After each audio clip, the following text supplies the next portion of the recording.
Welcome in, welcome in.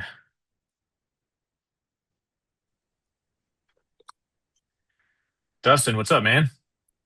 Hold on, I think I'm at. Wait, you got me? Yeah, I can hear you. Hey, Bryce, how are you?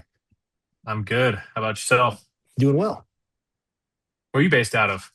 Coeur d'Alene, Idaho. Idaho. Yeah. Very nice. Born and raised there? No, no, all over military. Oh, okay. Gotcha. I was gonna say I don't meet very many people that are from Idaho.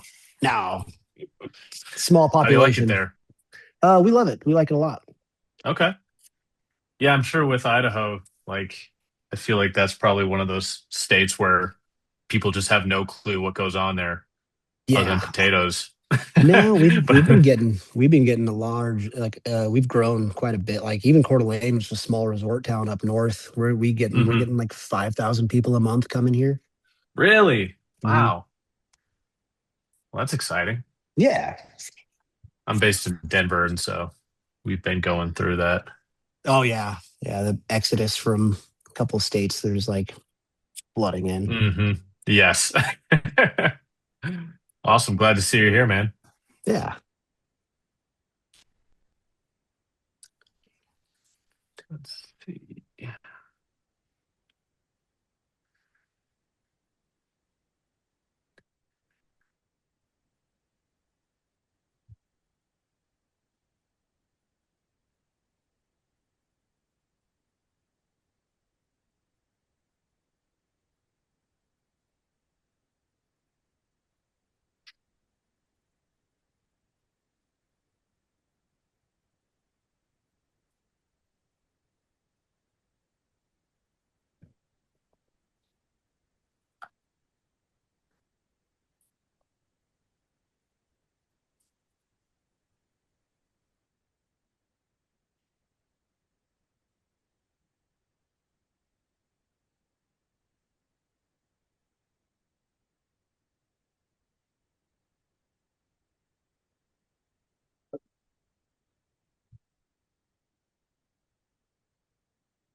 We got the fantastic crew rolling in.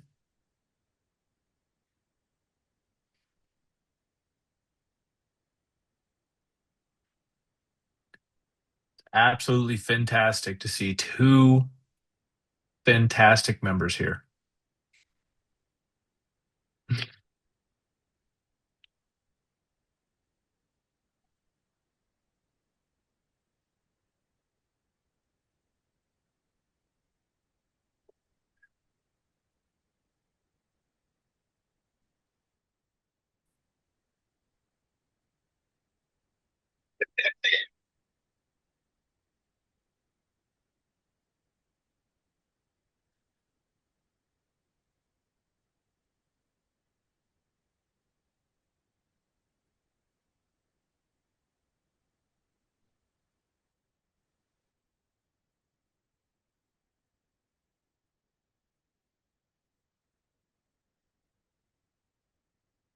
All right, we got Colin rolling in. Welcome, Colin.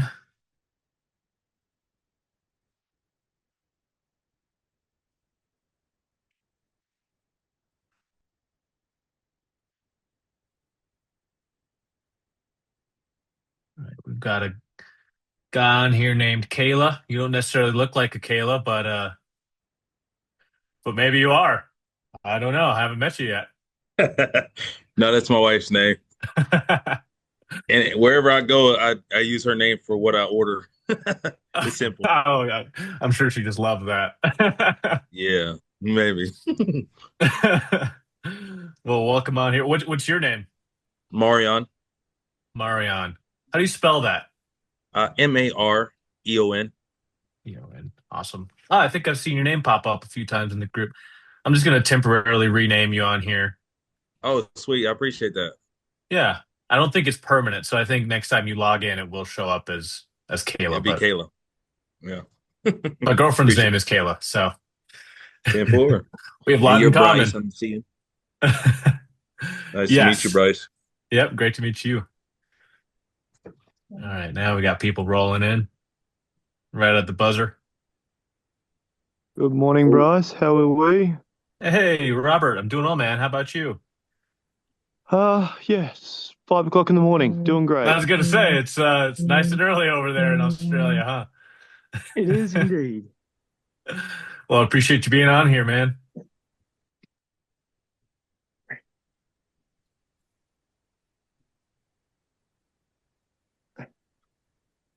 Here we go.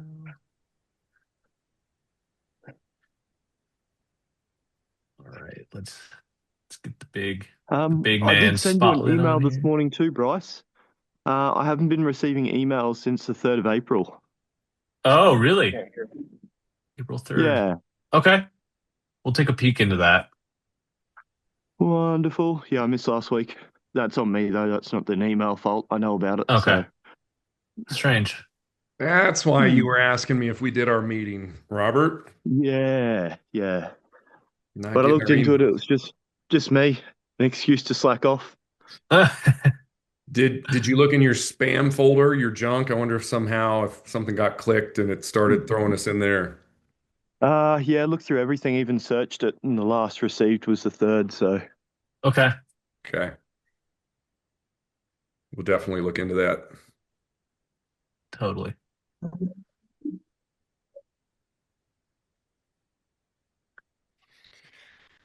We'll give it another minute or so here. Still have a lot of people here coming in through the waiting room.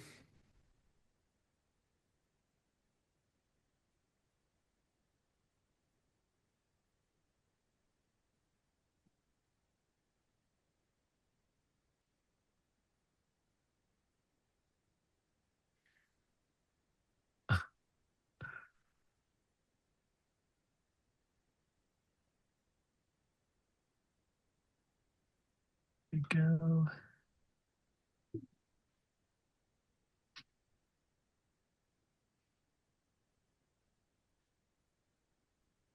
All right. Well, I'm sure we'll have a few more people roll in here in the Sure. next few minutes or so. Before we get rolling here, for anyone on the Zoom call right now, um, something that would be super, super helpful for all of us on here is if you could rename yourself with your first and last name, and then a dash or a slash, and then the name of your business. Um, Looks like we have a few people on here who already are doing that, but that's super helpful for us so we know who we're speaking with. It's helpful for Doug so that he can get everyone involved. Um, and you might recognize some people from the Wealthy Plumber group, um, and want to connect with them after the fact. So if you can make those updates, if you can't figure out how to do it on your phone or your computer, you can shoot me a message in the chat, and I have the superpower of being able to adjust that from my end. So I'm happy to help there. Um, and if you have any questions, any comments, anything like that, also feel free to throw it in the chat, and we will do our best to get to those before the end of the call. Bryce, you have all kinds of superpowers. I try. I get about three after, I guess we give it another 60 seconds or so. I hear lots of dings, lots of people still logging in. For those of you that I see that are also not only Wealthy Plumber, parts of the Wealthy Plumber family, also the Synergy family, there's always new stuff, but today Jared had asked us to do some sales training, and we're going to have a lot of people that are new to the Wealthy Plumber and they're not in Synergy. So you may have gotten an inadvertent email today. Our leadership call for owners and managers and Synergy will be next Thursday. We typically do that the third Thursday of the month, as long as my travel schedule will allow that. So next week we'll be doing leadership. Today, we're going to do a little bit of my story just to let the folks know on the Wealthy Plumber who I am and a little bit of my background. That'll only take us about 5 to 7 minutes. And then we're going to go into the five-part closing sequence. So, if you are on here from Synergy, we've been practicing that a lot in our program. So it'll be a lot of repeat, but never hurts for repetition. But that's what we're going to be doing today. Just to let everybody from Synergy know, in case you didn't see the second email that went out that said next week is our leadership call. Bryce, anything else you want to add as we get started today? I'm ready to rock and roll for those of us that are here on time. Yeah, let's do it. Okay. Bryce, can you see my screen? Is that good for everyone? Yep, looks good to me. Okay. I put a few notes in here as we were logging in and just to kind of share what we're doing today in the chat. A little bit of background there. Jared and I have been friends for a couple of years now.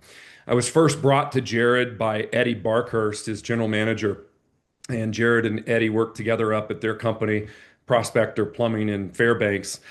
Just before Jared sold that company that final year, Eddie had found us online, introduced me to Jared via a video, and Jared was like, "Hell no. I hate sales guys. I hate sales trainers. This guy's wearing a sport coat, and no way, no how." And then Eddie's like, "No, man, you really need to look into this. It's not high pressure, it's not sleazy sales." And so, kudos to and credit to Jared, he did. He signed on with our company, Synergy Learning Systems. We provide full, comprehensive, customized training in the trades, especially for plumbing and HVAC companies. We do call center training, sales training, we do leadership training, we do tech training, but all on the communication side and nothing high pressure. Jared is a testimonial, I think, on our homepage and took his company to an additional $400,000 in net income in applying our programs in his first 8 months, then sold his business to the tune of millions of dollars of more revenue when he sold because he was more profitable. Then he's used us at his Dude Wash company, and also now he and Eddie are implementing our programs at his new plumbing business down there in Florida, in Pensacola, that I'm sure all of you guys are aware of, and keeping up on Jared's story with Wahoo Plumbing. So honored to be here today. As we get started, I want to share that we're usually on Jared's show here on The Wealthy Plumber about once a month. So we try to get on here once a month as long as our schedules align and give content relevant to us in the plumbing industry. It applies across all trades, I believe, but usually what we'll do on this show is keep it very specific to plumbing. So thank you guys all for being here. I'll go through a little bit of my story. In September of 2006, I had been to the University of Colorado for a number of years, started a door-to-door sales company because I was tired of being broke. I didn't like sales, didn't like salespeople, but I was tired of being broke. And I started that business. I then got into restaurants because I was doing a lot of promotions, had a guy offer me a partnership, and we grew 9 restaurants in Denver, Colorado, all franchises, 6 Papa Murphy's and 3 Subways. And then one day I had the opportunity to be introduced to a guy who'd started an HVAC company in Colorado Springs. I put $250,000 into an HVAC company without knowing anything about HVAC. And 3 years later, we were named Inc. Magazine's one of Inc. Magazine's fastest growing privately held companies in America. We also had a plumbing division. So I'm very familiar with the trades, although I'm not a licensed plumber. I'm not even an HVAC technician. I've invested the last 19 years of my life learning how to scale HVAC and plumbing companies with integrity. No lying, cheating, or stealing, no manipulating, but be most certain that I do feel it's our responsibility to influence people to choose us. So, had a lot of success early on, worked long hours, long days, and really just focus on the professionalism, the marketing, the sales, and what do we say, when do we say it, how do we say it? And that's my specialty, nothing technical. So, when I say we do tech training, I'm not talking about with our tools, with our hands, talking about with our mind, our heart, our soul, and our mouth. That experience that I had in that HVAC and plumbing company led me to a training opportunity. I wasn't previously a speaker or a trainer, but Carrier Corporation and Bryant hired myself and a business partner to go out and train about 1,000 HVAC and plumbing companies across the country. Gave me the opportunity to work with about 5,000 blue collar tradesmen that were running HVAC and plumbing service calls on a daily basis. They then started having the same type of success that we had had in Colorado. And I did that for about 6 years from 2009 to 2015. My business partner and I had a little falling out, and I decided to get back on the contracting side of things. So I took everything that I'd learned over those years. Oh, and by the way, I trained a lot of the bigger companies around the country, smaller and larger. This at the time was the largest 1 hour and Ben Franklin plumbing company in the country, down based in Tampa. Worked with those guys. One of the largest companies in the country is the Bell Brothers Plumbing and Heating and Air out in Sacramento. trained and created a customized sales process for those men that you see there in that room. And then in August of 2015, I had that falling out. Decided to get back on the trades in the contracting side. Joined an 18-year-old business called Summit Heating and Air Conditioning. They had no phone lines. They'd been in business 18 years. They had no website. They had no desks. They had no chairs. This was the shop. They had no inventory, no CRM. They'd never worn uniforms, never had a company meeting. They were dispatching their two sons off of Yahoo Calendar. And we're driving a couple of used old white Chevy vans, the ones that a lot of us would say were the candy vans, right? And a lot of people will refer to them as the rape vans. They're the ones that are pretty scary, and you see them rolling through your neighborhood. That's how they looked, and that's what I joined.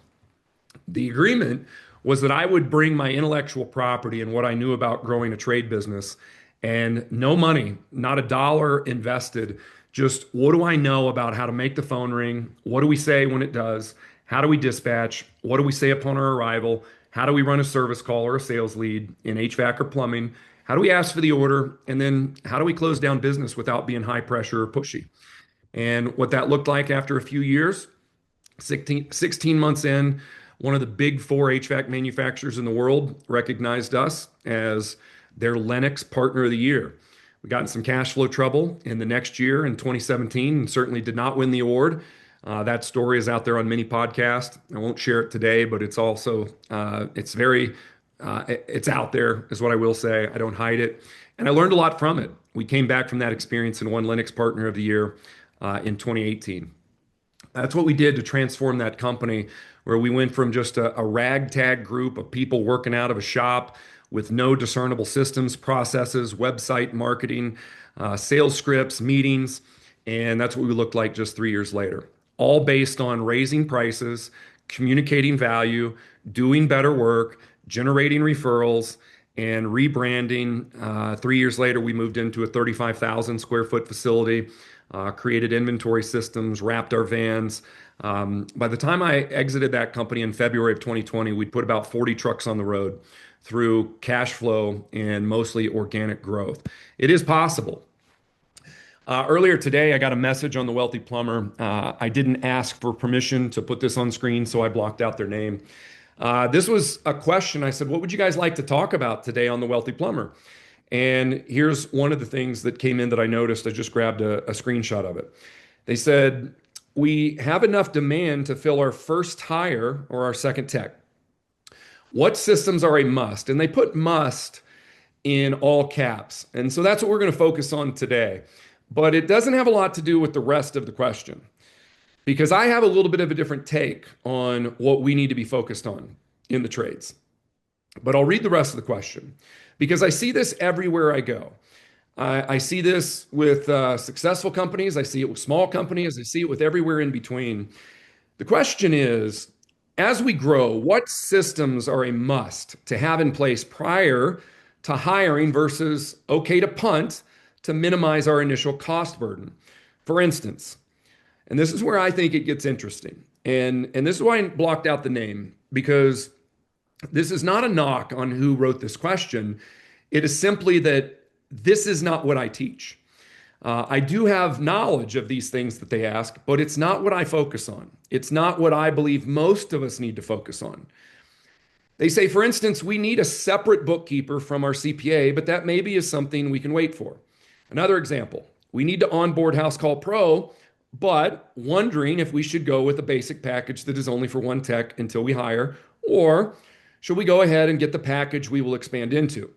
At what point do we start increasing marketing? Generally, what systems stand out as a must before hiring?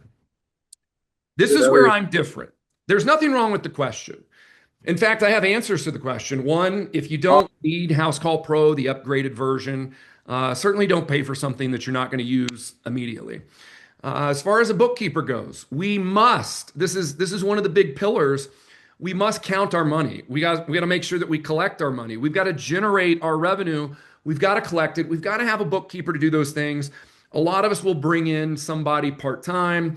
There's a lot of things that we can do to outsource those types of things to save some money. We outsource a lot of our video production to the Philippines.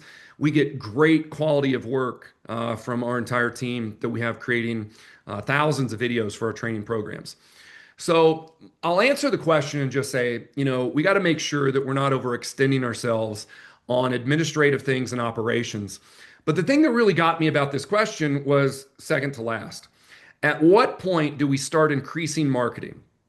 What I find is that we drastically overestimate how much marketing we need. The reason we overestimate how much marketing we need and how much we spend is because we've drastically underestimated the importance of our ability to communicate effectively.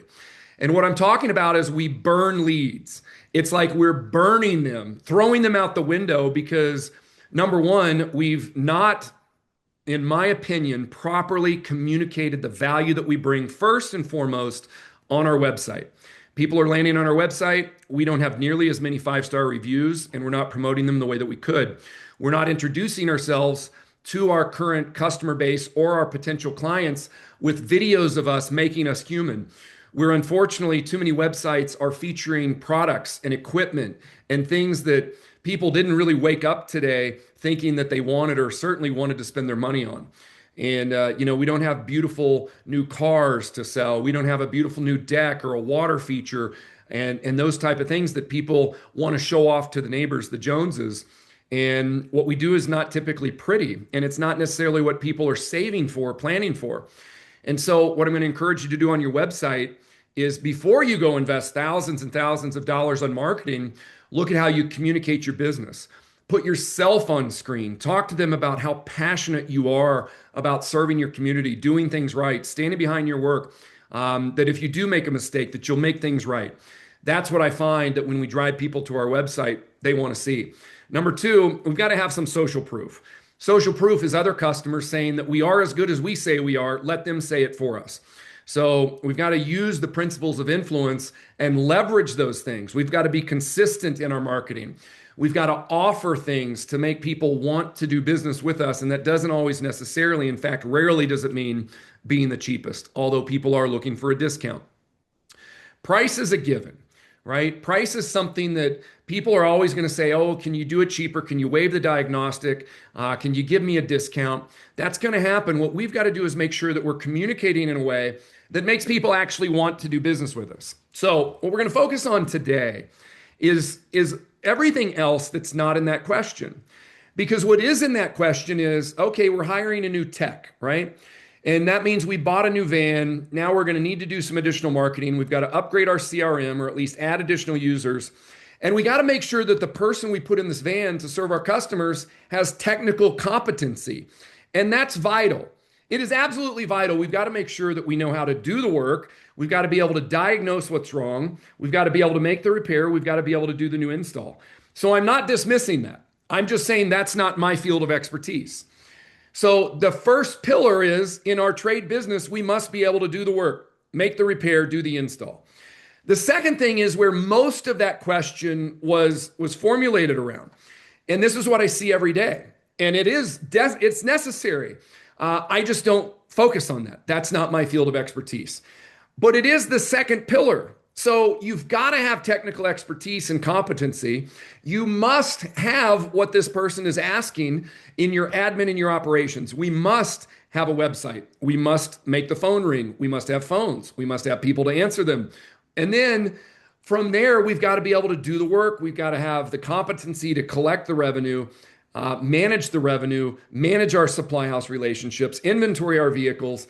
It's very capital intensive. But what most of us are not putting any focus on, and even if they are, what I find is not nearly enough, is the third pillar. And that is what I focus on. That's what my expertise is in. It's 30 years of training, 3,000 books I've read, tens of thousands of calls that I've answered or scheduled myself or trained CSRs, listened to, and then thousands and thousands of service calls and sales leads that I've run in our industry where I'm training and coaching and working through the dynamics of how do we get people to trust us and how do we get people to choose us without dropping our price? How can we be a company that actually charges an investment that is a reflection of how great the work is that we do and that we stand behind it? And so today we're going to take a small, little, manageable, bite-sized chunk of an entire comprehensive system where we have these giant workbooks, okay? Most of them are 250 pages long, about 100 pages of creating a template of how we communicate, how we think, how we behave, who we recruit, how we lead teams.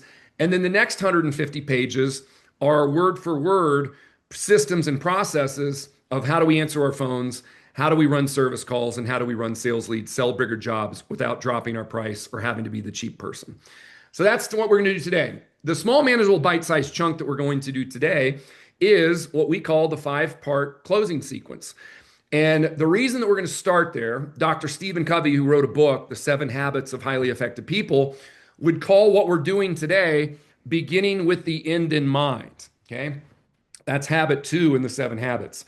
So what we're going to do today is jump all the way to the end. We're going to assume we have technical competency. Our admin and our operations are in place. The phone is rung. We've scheduled the call. We've showed up on the service or the sales lead. We've properly diagnosed.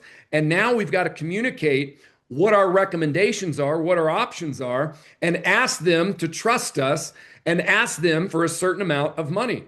And what I find is when I ask technicians and I ask business owners and leaders, what do you say when you get down to the end? It's almost never systematic. And it's, to me, based on what I've learned, I will say it's nearly cringeworthy. And even if it sounds pretty good and I say, well, what would your guys say? What would your gals say? It's usually like, well, they might say this. And then my next question is where it really just kills me. And I say, how often do you guys get together and practice that? And I'll say, how many role play sessions have you done in the last year? Not a lot. How many in the last month? None. How many in the last week? None. If you were to role play, did they have an assignment where they worked on what they were going to say and how they were going to say it for 7 days before you brought them in and put them on the spot and put them on the hot seat? The answer is almost always no. And so I'm going to give you an example before I go into the training today, just to share with you what's at stake. Let's just say that you're working to be a $1 million business. Some of us do $1 million in a year. Some of us do $1 million in 10 years. Some of us do $1 million in a month, and some of us will do $1 million in a week. Whatever that length of time is, I want you to imagine that you've gone out and you've done $1 million worth of work. The challenge is you weren't well rehearsed on your communication and influence strategies. You weren't practicing to mastery. And because of that, homeowners ask for a discount. And even though you gave $1 million worth of service, you did $1 million worth of work based on your pricing, you discounted it by 10% in order to get the job. Because homeowners always say, yeah, I tell you what, I like you. Seems a little higher than I'd hoped. Let me think about it, or talk to my spouse, or call a few other companies and get some other bids. And then what we do, because we're not trained and we haven't meticulously prepared for this moment, is we go, okay, and then we give them 10% off. And instead of getting $1 million for $1 million worth of work, we get 900,000 because we've discounted by 10%. So here's my challenge to everyone on the call today. If you work towards mastery on every minute little nook and cranny of what we say on the phones, what we say on our website, what we say on the call ahead, at the door knock, the entryway, at the diagnostic, the explaining of what we found, when we recommend additional accessories, repairs, optional repairs, club memberships, having a repair versus replace conversation, selling a major piece of equipment, doing a new install. If we worked on every one of those things over the course of this next year, 52 weeks, and we mastered one thing every single week, imagine where you would be at the end of that year. So now let me ask you what it's worth to you. Because if you just stop dropping the 10% and you hold your margin without doing any additional work, this next year you could actually hold on to that last 10%. And on $1 million, that's $100,000. So my question becomes, how important are you going to start to believe the third pillar is, in addition to your technical competency and your admin and your operations excellence? And when you come to that realization, you're going to realize that as you get good enough to hold your 10%, what I will share with you is you're good enough to raise your prices another 10. Which means now on the same $1 million worth of work, not only are you not doing it for 900,000, you're getting the million that you should, and now you raise your prices 10%, which now means you're going to do 1.1 million, and it's not any more work. It's not any more inventory. It's not any better website. It's not any more people on the phones. It's not any more vans. It's not any more CSRs. It's not any more texts. It's not any more iPads. It's not any more uniforms. All it is to introduce another $200,000 to our business is what is going on in here in our mind, our CSR, our technician, and what is coming out of here, out of our mouth. And when we realize that just on $1 million, what we say and how we think is worth 200,000 without doing any more marketing, without doing any more work, without running any more calls, without an additional mile on our vans, there's $200,000 just waiting for us to pick it up and put it into our bank account. And guess what? If you didn't do any more work and you didn't hire any more people, that's $200,000 to the bottom line.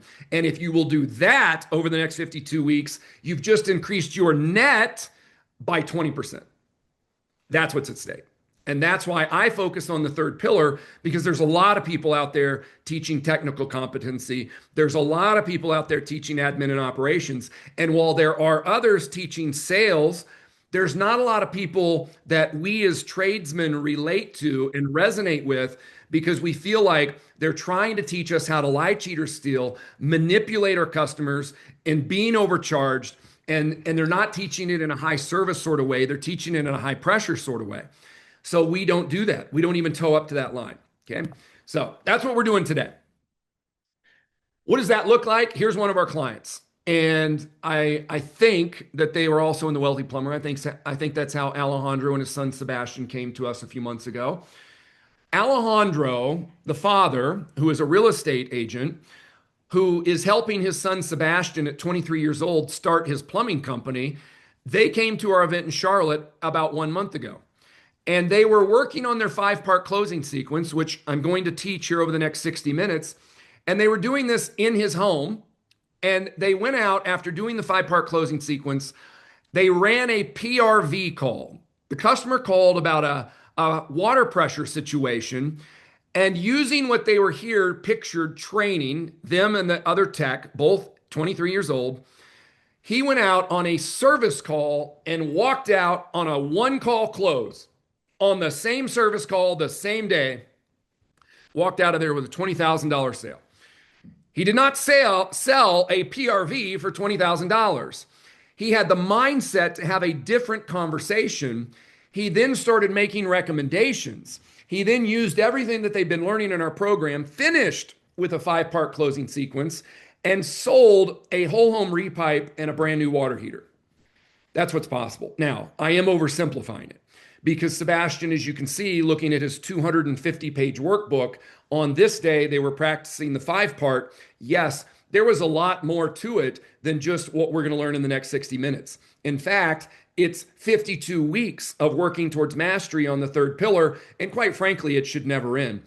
Just like we continue to work and increase our abilities to have technical expertise, and we continue to upgrade our admin and our operations, we must also continue to knock the rust off, just like playing professional sports. NFL football teams don't stop practicing in August when the season starts, right? They continue to come in and practice. They continue to watch game film. They prepare and they work towards operational excellence, and they get out and they don't just watch game film. They actually get out and throw the ball. They block, they tackle, they practice, and they work to perfection every single week, and they prepare for the next opponent. We must prepare every single day for the rest of our lives to make sure we're communicating effectively. That's my opinion.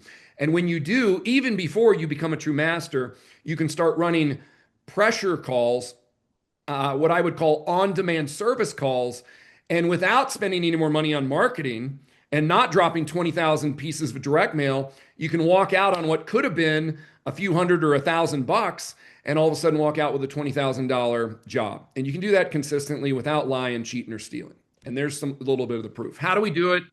We've created 7 foundations. I won't go through all of them, but I will start with number 1, because we are talking about sales training here. And the same reason that Jared had no interest in learning about me or figuring out who I am or what I'm about is because when you see a guy like me that doesn't have technical expertise, that wears a sport coat, looks a little slick, we want to dismiss that person as some high pressure, sleazy, scammy sales guy. And so I wear the sport coat as a to be in a position of a servitude and not pretending to be something I'm not, because I don't go out there and change out water heaters and I don't work on my own air conditioner. I do know enough after 19 years in the trades to be dangerous, right? But I'm not picking up tools and doing it myself. I'm teaching others how to communicate around that. The ground rules, I'll sum up with this.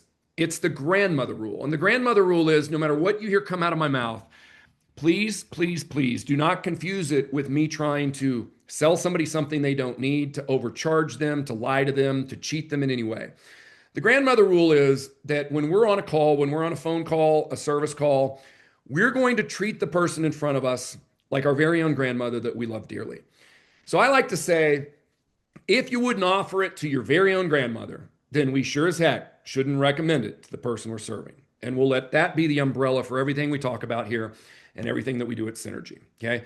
And then we have mindset. We got to think about what we're thinking. And then we got to think about the words that we share in the wordsmith. And then we've got to work on our listening skills so that people feel like we're seeking to understand. And then our sentence structure so that we don't create conflict inadvertently is vital. It's very important. And then foundation 6 is that we've got to learn how the brain works and how things that we could or should be doing are influencing the other person, even if we don't understand it. We don't need to understand gravity in order to know that we can't fly, right? I can't go out my front door and fly down to the grocery store. I got to get in a car. So I'm not going to try to say, oh, I don't understand exactly how gravity works and Newton's law and all that. I'm just going to say, listen, I know that gravity is holding me to the ground. I'm going to focus on other things. But the science of influence is to say, this is why these things work. And then the EKG method is about how we perform all of our processes. So let's rock and roll. The 5-part closing sequence, all right? The reason that I created this, when I got into the trades, I realized that the technicians in Colorado Springs that I was working with, they were very averse to talking about money. And then I started to realize, you know what? So was I growing up, because I grew up in the country in Southwest Missouri. We didn't have a lot of money. And I can just think back, if I would have ever been somewhere where my parents were, we were at a picnic or a barbecue or an ice cream social or something, and I went up to one of my parents' friends and I said, hey, Jim, how much money do you make? I wouldn't have got the backhand. I would have got the fist. I would have been in a world of hurt. And I realized that we are conditioned from the time we are very small that you don't talk about people's money. You don't ask other people how much money they make. We're just so conditioned that money is so taboo when talking with strangers, sometimes even our own spouse, that we have a hard time talking about money in an honest and authentic way. Why was it that I would be able to expect that my technicians could go out there with the thought that we're already overpriced? They know how much the parts cost when they pick them up at the parts house. And then we go out there and we've got something in our hand that we know we paid $20 for, and we're charging $400 or $500 an hour in labor. And they're like, well, I don't make $400 or $500 an hour. I make 30 or 40 or 50 or whatever it is. And so all of a sudden they're like, yeah, exactly. Why am I charging this person $1,200? And I was able to figure this out and get it done in 30 minutes. We're kind of ripping people off. And even though we know as business owners that they don't understand the rest of our overhead and our expenses, I started to realize I must script out, yes, a script. I must script out the perfect words. And I must teach my guys how to say it and when to look at this person in the eye, what to do with their hands, how to hold their composure, their body language, their voice inflection, their tone, when to break eye contact, how to say it down to the penny. I realized I've got to teach my guys this, and we got to practice it over and over and over again. Otherwise, that conditioning of not wanting to talk about money is going to come out at the end, and we're going to seem like we don't believe in our pricing. Our homeowners are going to get like a shark smelling blood in the water, and they're going to go, wow, this guy doesn't really believe that he should be charging that. And so I'm going to ask him for a discount, or I'm going to tell him I got to think about it, or talk to my spouse. Whereas if we communicated these things in a different word choice, different sentence structure, we did a little rare listening, and then we got down to the end and we had the perfect voice inflection, eye contact, body language. Lo and behold, you don't have to drop 10%. You can raise your prices and get what you actually deserve to get out there.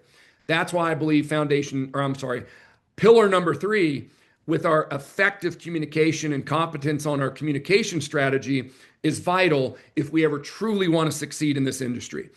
I think we can all agree that many of us are the very best at what we do, but we are charging half of what the big guys do in our marketplace, and we're picking up the scraps. And somehow the biggest companies that we're competing against are the highest priced, which means the companies that are doing the most volume, the most revenue, that we believe we do better work than, they're doing infinite amounts more work.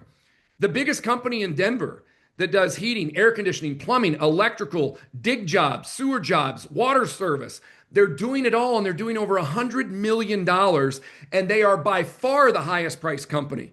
And then all the other guys, there's 3,500 licensed contractors pulling HVAC permits in a 5-county metro area, and they're picking up the scraps, and most of them are less than half the price of the big dog. And so I look at people and I go, if it was really about price, why is it the big dog pulling $100 million of revenue out of this market when we truly believe we're doing better work? Why is it that they can charge 3, 4, 5 times our price and run a $100 million business in our backyard while we struggle to collect a $600 service call?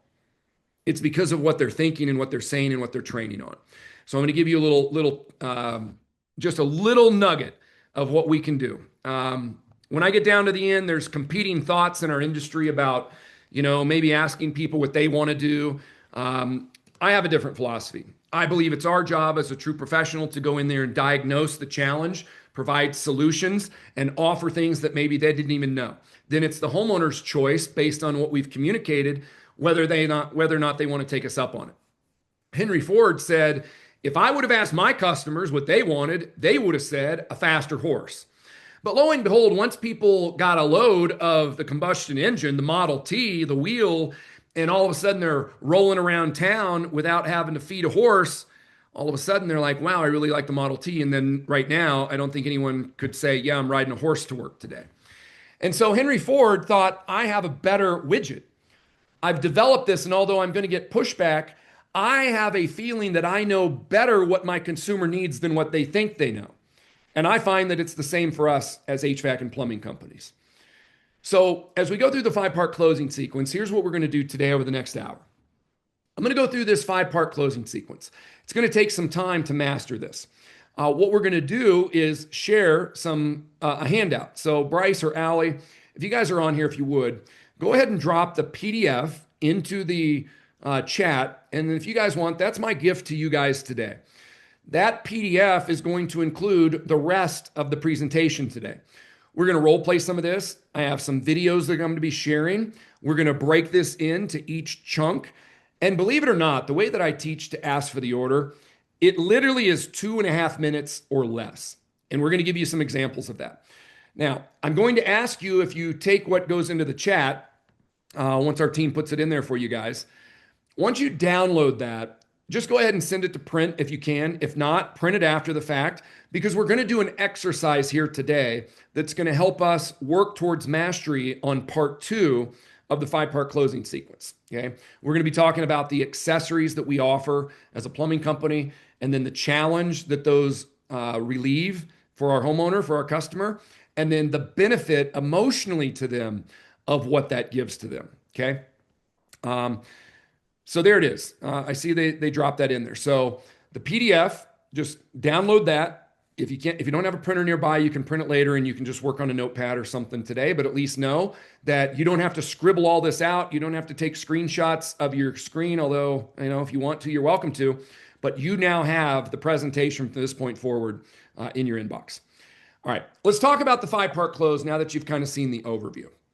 Step 1 is I want you at some point at the very end, after you've made your diagnosis, after you've provided a couple of different options, hopefully, there's like the good, better, best, and I won't go into training all of that today just because of a limited amount of time that we have here today.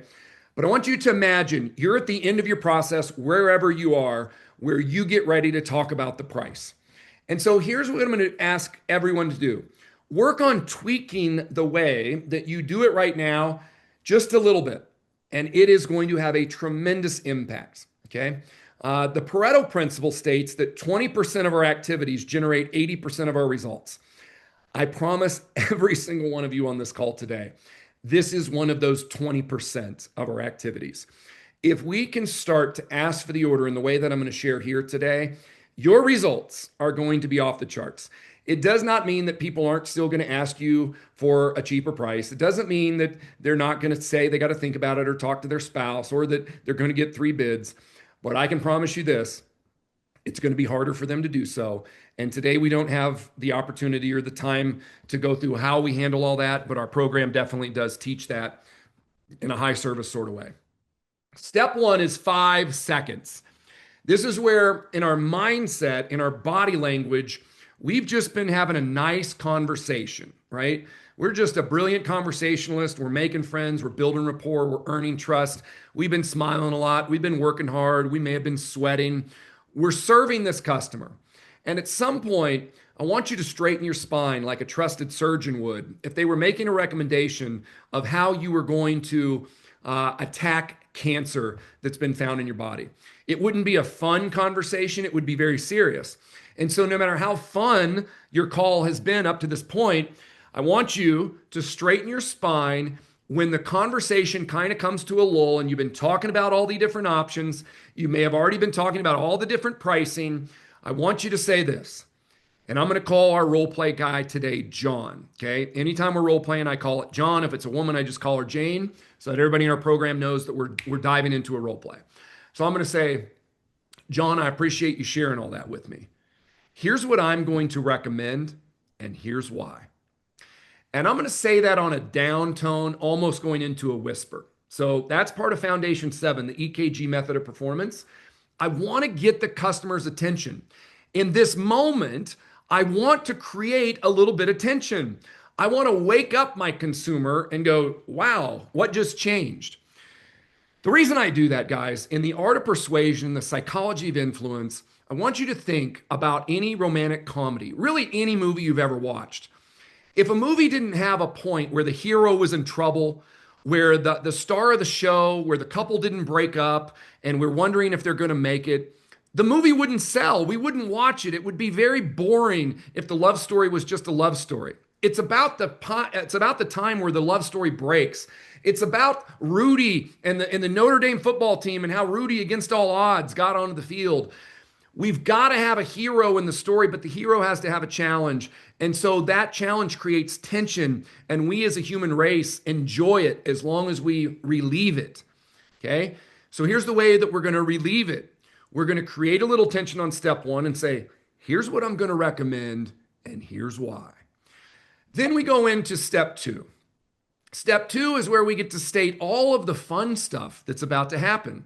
And what I mean by that is we're going to solve their challenge.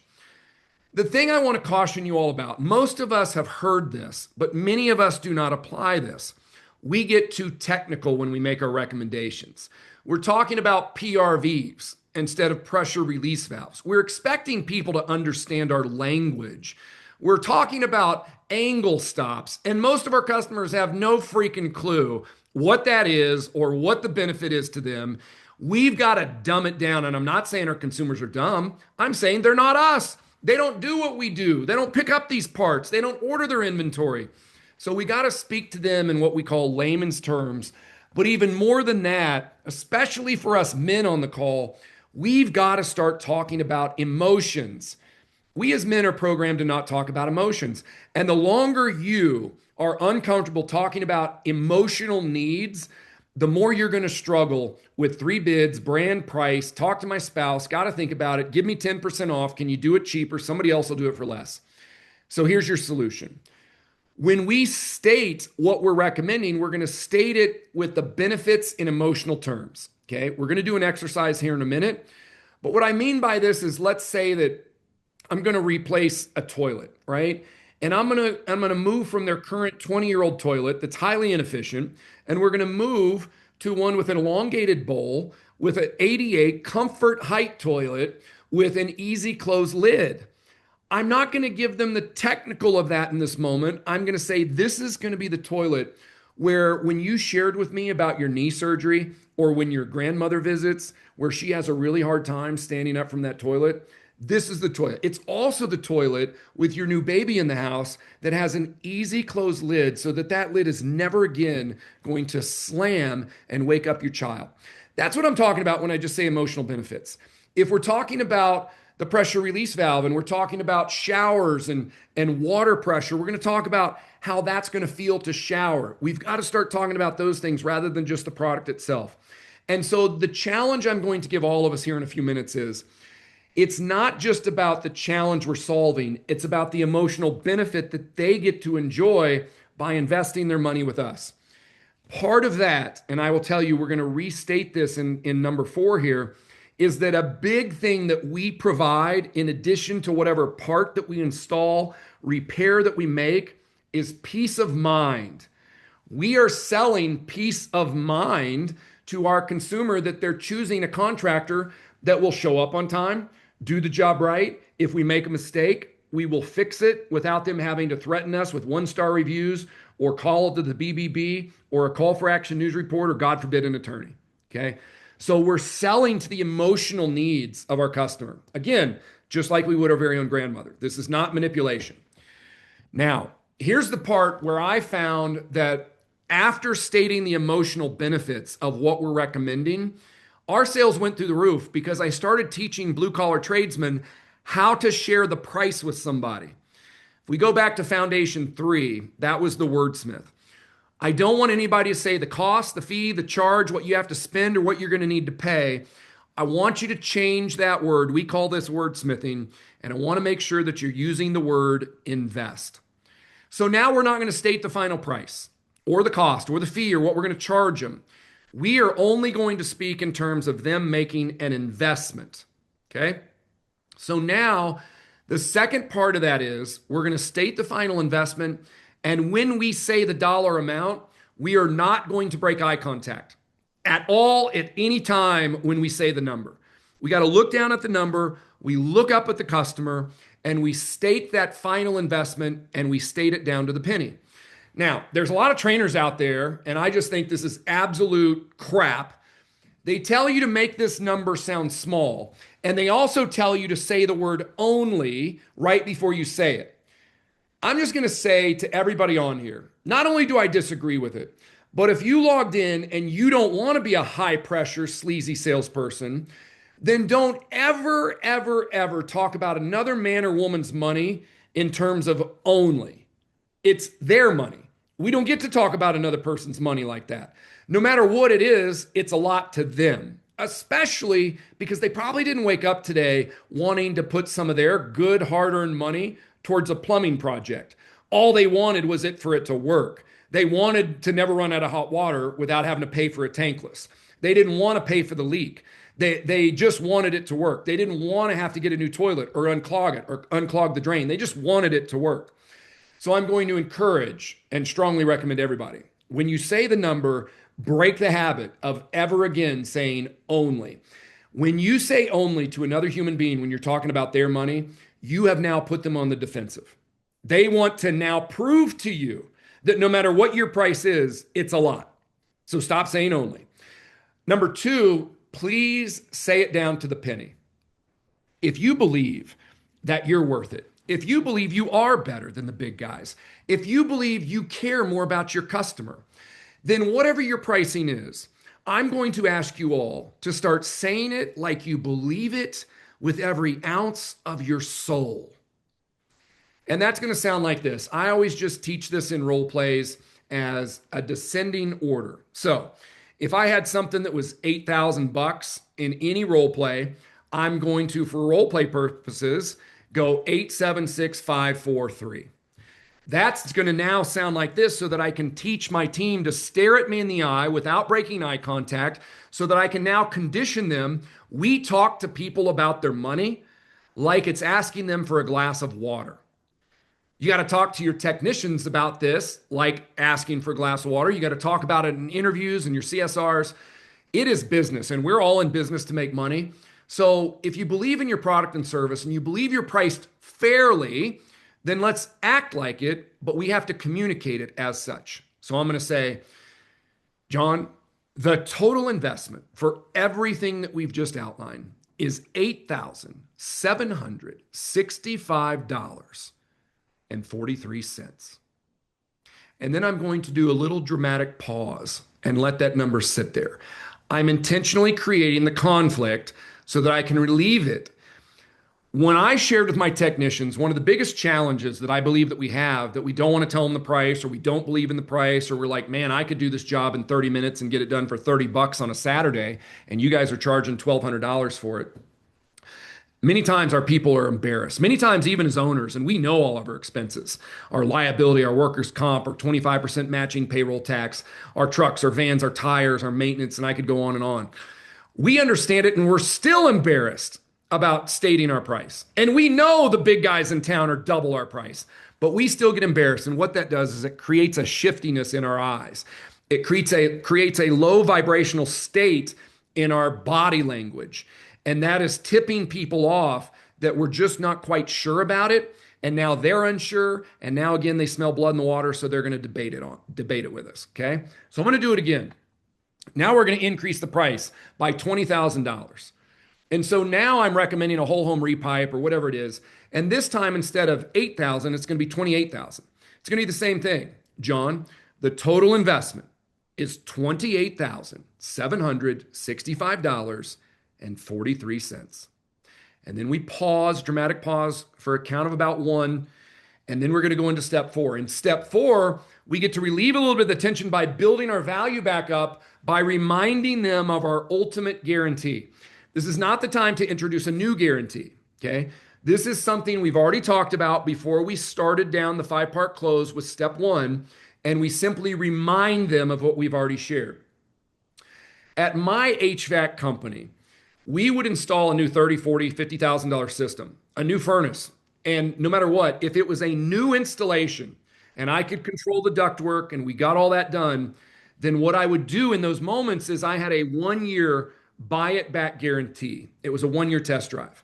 I'm going to role play this 2 different ways because I don't have time. It usually takes me 90 minutes to go through all of the ins and outs of how the risk and what you need to make sure that your company's doing in order not to have your ass handed to you.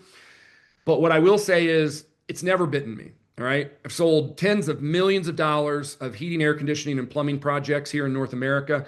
I've helped others to sell hundreds of millions.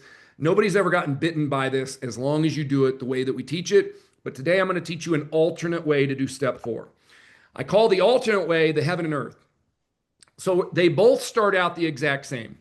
After I say that number without breaking eye contact, down to the penny, like I believe it in every ounce of my soul, I then pause for a count of 1 or 2, and then I say, and if everything that I've shared doesn't happen exactly as I've promised you that it will, the next line I plug in whatever my ultimate guarantee is. For me, for my guys selling new equipment, we would then say, we will buy that system back at 100% of your original investment. Now, if I'm on a service call, I'm not going to tell them I'm going to buy back an angle stop. I'm not going to tell them I'm going to probably even on a toilet. I'm not going to buy back a toilet. What I'm going to do there is I'm going to put their mind at ease, and I'm going to say, I'll just start it again. If everything I've shared doesn't happen exactly as I've promised you that it will, we will move heaven and earth to make things right. So that's what I call the move heaven and earth close. And so that's what I would recommend for most of you. You just start doing that. And by the way, it is we. So we change from first person sentence structure. This is foundation 5. And we immediately go to, we have a Calvary. Even if you're a one-man show right now, I want you to say we. So you've been earning the trust. If everything that's first person, doesn't happen exactly as because I've been there making promises, and then the next line I switch to third person, and I want them to picture that I have the entire Calvary of my organization behind me. So then I'm going to say, if everything I've shared doesn't happen exactly as I promised you that it will, we will move heaven and earth until we make things right. I'm going to do it all at once. The total investment for everything that we've talked about here today is $28,765.43. And if everything that I've shared doesn't happen exactly as I've promised you that it will, we will move heaven and earth until we make things right. And now I got him on the ledge. And on this ledge, I want you to ask for the order. We must ask for the order and give a little boop. It's just this gentle little push. At that moment, we cannot expect, if we shut up and stare at them, for that homeowner to say, okay, Doug, let me get my checkbook. Okay, Doug, you take a credit card? Okay, Doug, where's your financing paperwork? What we have to do is ask them for the order, but we do not ask them for their money. We do not ask them for anything but their trust, because that's truly what we've been working towards. So the last line, it's 5 to 10 seconds, depending on how good you get at doing this. I'm going to say this. In fact, I'll lead into it so you guys can see the cadence.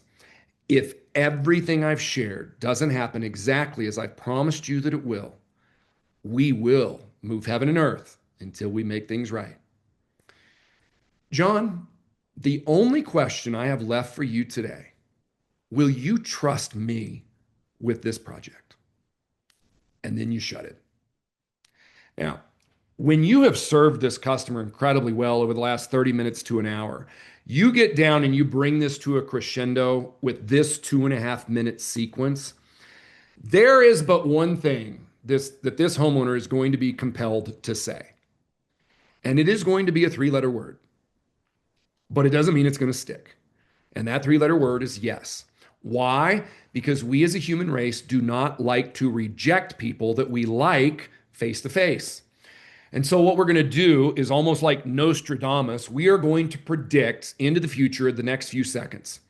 And what I can tell you in most situations, no matter how good you get at this, and I've won 2 Linux Partners of the Year, 4-time Linux Salesman of the Year, working my processes, almost every single time, 99 out of 100 times, the homeowner is going to say, yeah, I trust you. That's what they say. Yes, I trust you. Because you ask them, are you going to reject me personally? So you do not say here, back in third person. You go back to first person and you say, will you trust me? You ask them to trust you personally, not your company, not the serial number, not the toilet, not the angle stop. You say, will you, and if it's small, if it's not like a whole home repipe or a water treatment system or a tankless or a water heater, anything smaller like a repair, I'm going to recommend that you use the word recommendation. As it gets bigger and could be considered a project, I'm going to finish with project. So that's why it's project or recommendation. So if it's a really big ticket and I'm doing an installation, it's a project. And even if it's a smaller ticket, but I feel like I'm doing an installation, it could be considered a project. I'm going to call it that. If it's a repair, if I'm pulling a toilet and I'm just doing the flange and I'm putting the same toilet back on, I'm not going to say it's a project. I'm not going to oversell what I'm doing. I'm just going to say, will you trust me with this recommendation, right? So I'm going to say, will you trust me with this recommendation? And I'm going to stare at him, and then I'm going to break eye contact. I'm going to look around, look back at him. I'm not going to just bulldog, mad dog him. And that's it. So it's 2.5 minutes. Do not let yourself get out of bounds. Look at it like you're on the bowling alley and this is your bumpers. The bumpers are up. You can't go in the gutter. You got to say, here's what I'm going to recommend and here's why. And then you state your recommendations for whatever you're recommending and then the emotional benefits. Then you state the total investment. Total investment is, and if everything that I've shared with you doesn't happen exactly as I promised you that it will, we'll move heaven and earth to make things right. The only question I have left for you, will you trust me with this recommendation? And that's it. All right, let me check the chat and just see if we've got some questions here. In the training, you tell us to lick our lips after. Do I tell you that? Yeah, I mean, I don't know. Do I say that in the video training, Robert? In the training, you tell us to lick our lips after. Yeah, I'm pretty sure. Or maybe I was just doing it while I was watching it. I can't remember. Maybe I was being silly and said, lick your lips because you're about to walk out of with a big deal. I don't know. Sometimes I'm a little bit silly. Listen, as long as you are performing a little bit, guys, it's a lot better if you guys are having a little fun and putting some enthusiasm and some passion into this. What is cringeworthy to me is when I watch a technician flatline. You know, the seven foundations, foundation seven, I literally talk about flatlining. And we all know this. If you're hooked up to a electrocardiogram at the hospital and it's going, beep, and then all of a sudden it goes, beep, what does that mean? That means you're dead. And I'll tell you this, if you're out there doing monotone presentations and your guys are and your gals on the phones are or whatever, you're dead. That's flatlining. So if I said, hey, you know, lick your lips, I don't know. I definitely wouldn't overstate it. Lick my lips. So anyway, Robert, I have a little fun with you. I don't know. Maybe I say some crazy stuff sometimes. But I definitely don't teach that like every single time, lick your lips. But I do say lean in. I do say don't break eye contact. And when you get down to the end, just say, will you trust me? And straight and really stress that word, will you trust me with this project? Okay. It says you definitely don't teach that. All right. Okay. I don't teach anything shady. I don't teach anything too like gamesmanship type crap. It's just about honest, authentic communication and teaching people how to do this. All right. 2 minutes and 2 seconds. You're going to see me at a kitchen table playing the role of the technician. This is what I can call the concise version. You have this in that download that we shared today, word for word. Trust me, it's word for word. You can follow along if you want, but this will be on recording. I would just encourage you to watch me perform this with the homeowner Jane here and just listen for the 5 parts. And then we're going to come back and do an exercise for a few minutes so that we can work on the emotional benefits of the challenges that we're solving. So sit back, relax. It's 2 minutes and 2 seconds. And then before we wrap up today, I'm going to share with you a plumbing 5-part closing sequence in a professional role play that we did that I consider the robust version. And you also have that included in the handout, full word for word script. Okay, so here we go. 2 minutes and 2 seconds. You guys are welcome to ask any questions that you want to. And we come back from this before we do the exercise. If you've been thinking about some questions as I've been ranting for the last, looks like about 60 minutes, then feel free. Unmute your mic and ask me anything. Anything goes. I am impossible to offend. All right. And I really mean that. So if you have a question, this is your time to ask after this video. Here we go. And you know what? I'm going to reshare this because sometimes on Zoom, I don't share the sound and it's harder for you guys to hear. So let me reshare. You guys should be able to see it again. And here we go. Jane, here's what I'm going to recommend, and here's why. I'm going to recommend that we move forward with the whole home water purification system. Now, when I arrived, you shared with me that you have become concerned about the quality of the water coming from your tap. In addition to feeling like you're spending way too much on bottled water, the taste of your water has gotten so bad you've stopped inviting your friends over. You also shared with me that your daughter Jordan suffers from rather severe bouts of eczema, with dry, itching, and cracking skin during the winter months. And quite frankly, it just sounds like she is miserable nearly all winter long. The whole home water purification system is not only going to make your water taste perfectly pristine and save you a ton of money on bottled water, it's also going to go a long way in helping with Jordan's dry skin. And your family will be implementing the steps necessary to reduce your suffering from itching and cracking skin in the winter.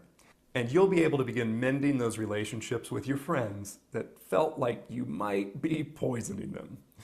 You and John are going to feel like mommy and daddy of the year as you help to eliminate the need for you to lather up Jordan on a daily basis with those expensive creams and lotions. Jane, the total investment for this system is $8,765.43.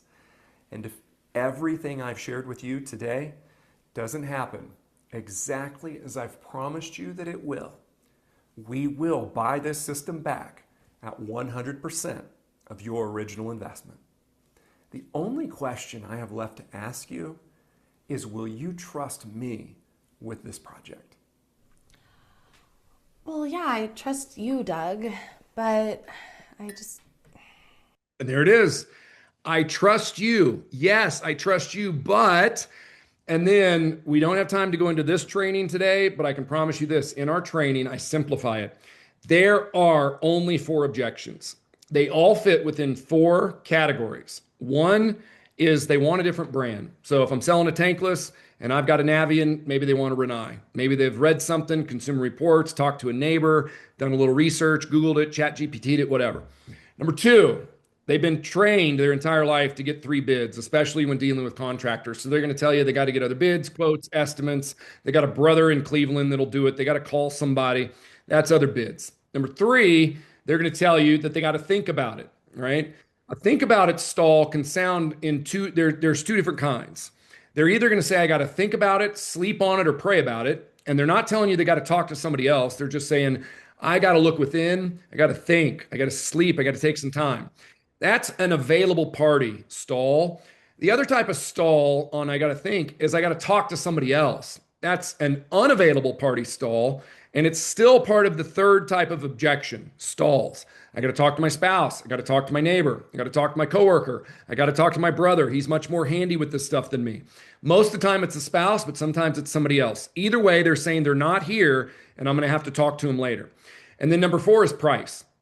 And I got to tell you, it's almost always about price. It is always about price because if you would do the work for $1, all of a sudden they'd say, yeah, I'll roll the dice for $1. Why? Because sales is only three things. It's a transference of emotion, it's an earning of trust, and it's a lowering of risk. And as risk goes down, trust goes up, people buy. As risk comes up and trust goes down, and the higher the price, the more the risk, we've got to create emotions, and that's why we got to add the value, communicate in a certain way. Okay? All right. So moving on. Here's the assignment. In that handout, and whether you printed it yet or not, you can do this very quickly on a sheet of paper. Okay, and I'll leave this up on screen. Here's the assignment. We are going to start top left of one of those pages, and it says list 10 plumbing accessories that could improve the quality of life in the majority of homes that you visit. So, what I want you to think about is what else do you do? I talk to so many plumbers that I go, hey, tell me your list of accessories. And then at the very end, I go, are you sure this is everything? And they're like, yeah. And I go, you ever ran a gas line to a grill or to a fire pit on somebody's deck or out in their backyard patio? Oh, yeah, we do that. Then why is it on your list? Because if we don't write these things out and review these things and have these up on a whiteboard or in front of our team all the time, we forget. And then what happens is our team goes in and they put these blinders on and they go, well, I was called here because the shower's not draining. Why would I look at the water heater? And it's like, well, that's one of the things that we do here. We change water heaters. We offer tankless, endless hot water. And if we don't at least have a conversation about it, we've removed the opportunity for them to even be interested or to purchase it and have it installed and improve their life. So this is the assignment. I'm going to give you guys 3 minutes because if I don't block the 3 minutes right here, then it's highly unlikely that as soon as we get off of here today that you do it. It's just the way that I've noticed human nature works. So 3 minutes on the clock. I'm going to play a little bit of music. And by the way, I will skip to the next slide. If you get ahead of us, the next one is we're going to go over, but I don't want you worrying about that. Take 3 minutes and write down the first column. Okay, that's what we're doing right now. We're going to do the first column and just write 10 plumbing accessories. So it could be drain cleaning, hydrojet, it could be water heaters, tankless water heaters, anything that you do. All right, anything that you do. New toilets, water service. You could even say, okay, it's not an accessory, but we do whole home repipes. We do water service. We do sewer service. Write everything down that you can that your company does. Write down 10 things. Any questions before I turn on the 3 minutes on the timer? Okay, ready, set, go. 3 minutes.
All right, there we go.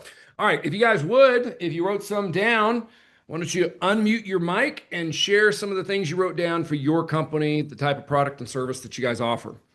Anybody like to share that? Don't be shy. And then if we have two or three people do this, we'll probably have stirred some thought and be like, "Oh, I should have written that down too." So anybody want to share theirs? So I did water softeners and tankless water heaters. Okay. So water softeners, tankless water heaters. Anything else you guys are offering? Is it Marion? Is that how you say it? Yes, sir. Perfect. We do like pressure assist toilets. We also do like regular toilets. Uh, water heaters. We do gas lines. We do, like you said, mentioned earlier, like additions. Like if you want a gas grill, we could do stuff like that. Um, yeah, the art, what do you call it? Pressure reducing valves. So PRZs, PRVs, stuff like that. We do all that stuff. Okay. Do you do drains? Yes, sir. We do drains, do drain cleaning, drain camera inspections, whole home inspections, Nice. all that stuff. Faucets? Definitely do faucets, kitchen Okay. faucets, lavatory faucets, all that stuff. Shower heads? Shower heads, just I guess everything in plumbing, they do all Yeah. that. Well, you know what? I tell you, it's funny. Like we start to get used to what we do and we just assume that people know. And I'm just telling you, they don't. Most people are a little frazzled. Like they're having us out. It's money they didn't want to spend. It worked the day before. It's not working today. And they're just not thinking about that. But I'm telling you, when they have a man on site and we're like, we also offer this, this, and this. And of course, we have an entire program that teaches how to make these recommendations and plant the seeds as we get to the home. But a lot of times people just don't think about it. And the gas line for sure. Like before I got in the trades, I didn't realize like if I wanted a gas line hooked up to a grill or a fire pit, so I didn't have to keep going down to the propane shack and having those bottles refilled. I didn't realize that I could just hook up a gas line. Like what a great thing. And most people don't think about it. They just keep going down and filling up those propane tanks. So Right. they don't realize that plumbers do that. I don't know who we think does it, um, but they just don't think about us running gas lines. They think about us with water. They don't think about us with gas most of the time. Jared, I saw you unmute. Did you have anything else? I was just gonna say, like a mow and flow, or some kind of device to track the usage of water and automatic shut off. I was just going to say, what about automatic shutoffs? What about, leak detection alarms? Like all those things, these are accessories, right? And so if we had a customer share with us that they had a flood, or maybe we're there because they've got a leak, then we can be starting to talk about automatic shutoff valves and all of those things. Great job, Jared. Anybody else had any that we haven't mentioned yet?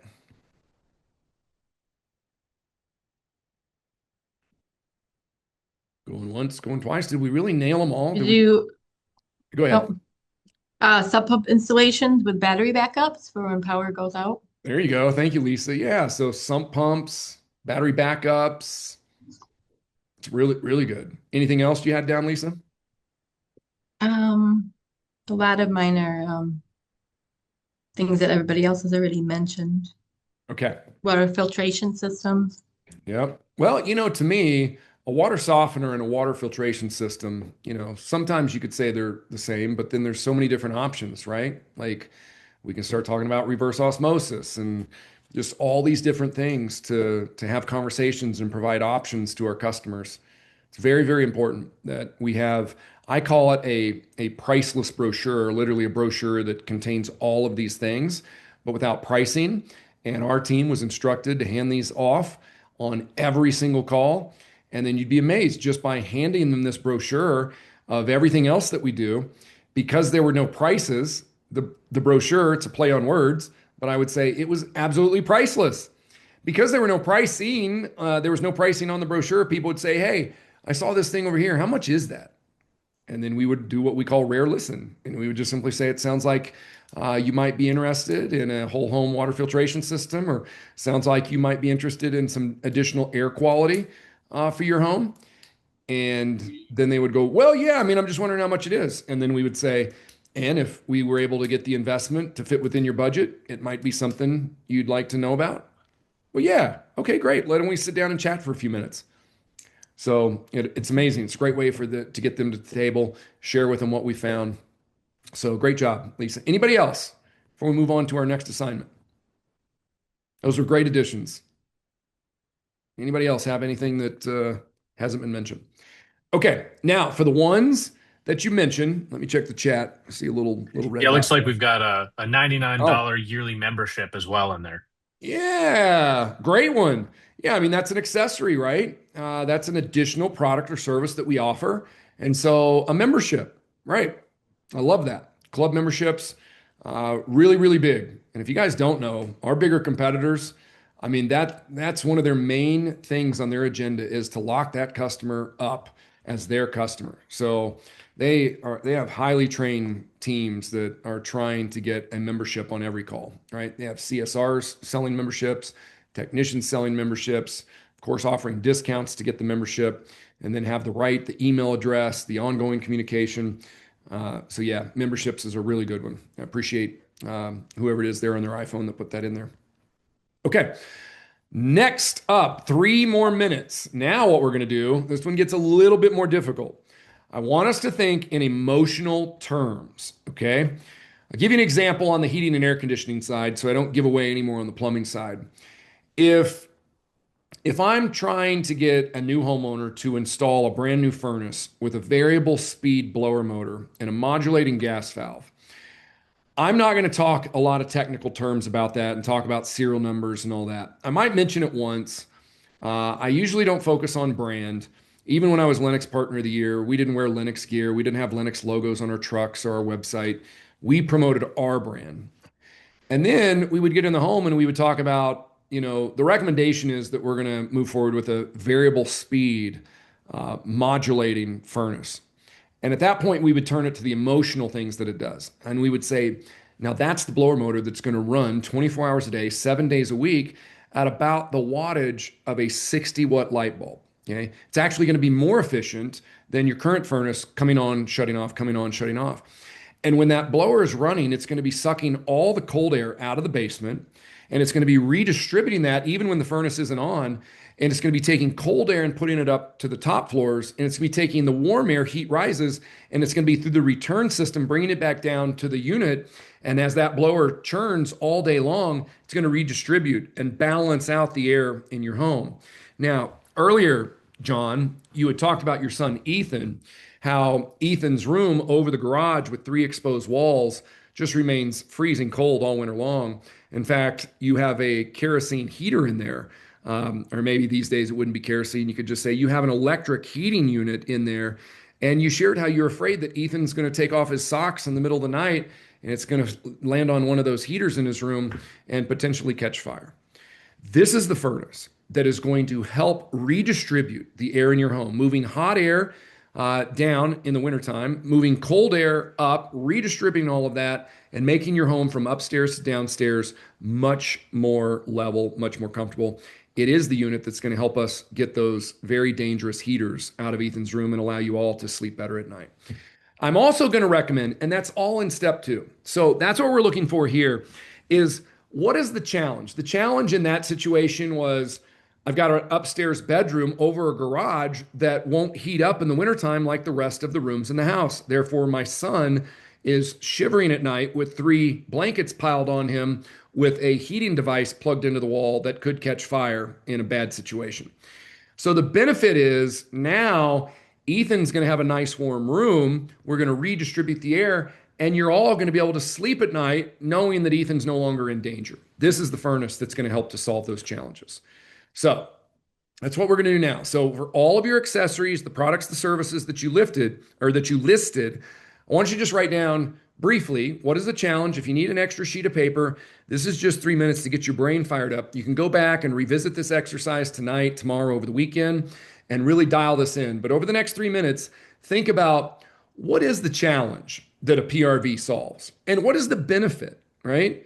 Because a lot of times we just say, we're going to change out your PRV, and we don't talk about what it's going to feel like to have that pressure that you've always dreamed of in your shower every single morning. And when combined with a tankless water heater, if you don't feel like getting out of the shower and you want to make your shower last an additional 10 minutes on a Saturday morning, You're going to be able to do that without ever worrying about running out of hot water. Those are the emotional benefits that we're looking for. So we can paint the picture of what this is going to be like, not just an acronym with a high price. Okay. So 3 minutes, just go down here and just make little bullet points. You can fix them, refine them later, but at least try to get through and list a number of challenges and benefits. Any questions?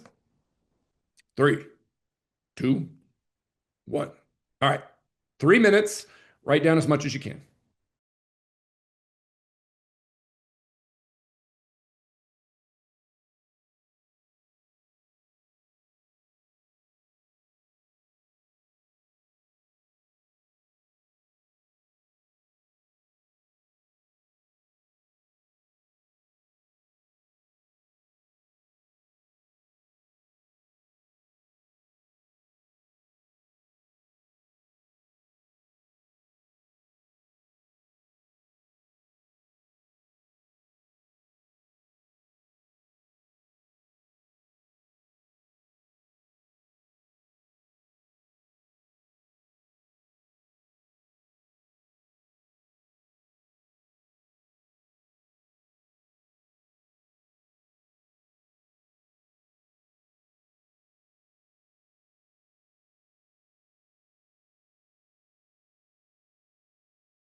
All right.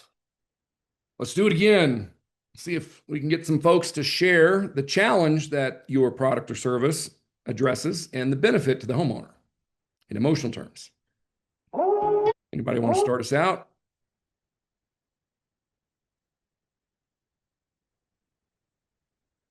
You know, the only place growth truly happens is outside of your comfort zone. So, Right on, sorry, here we so go, yeah, Marion. I'm Hey, you know muted. what, Marion? I know you've got motivation. You know why? What do you say? Because I saw a beautiful little baby in your hands a little bit ago. That's That'll my brand new one. She just came on Friday. a baby girl. There's nothing like a new one to motivate us to get out there and improve ourselves, huh? That's right. Yes, sir. Um, so my emotional benefit, right? It'll be tankless.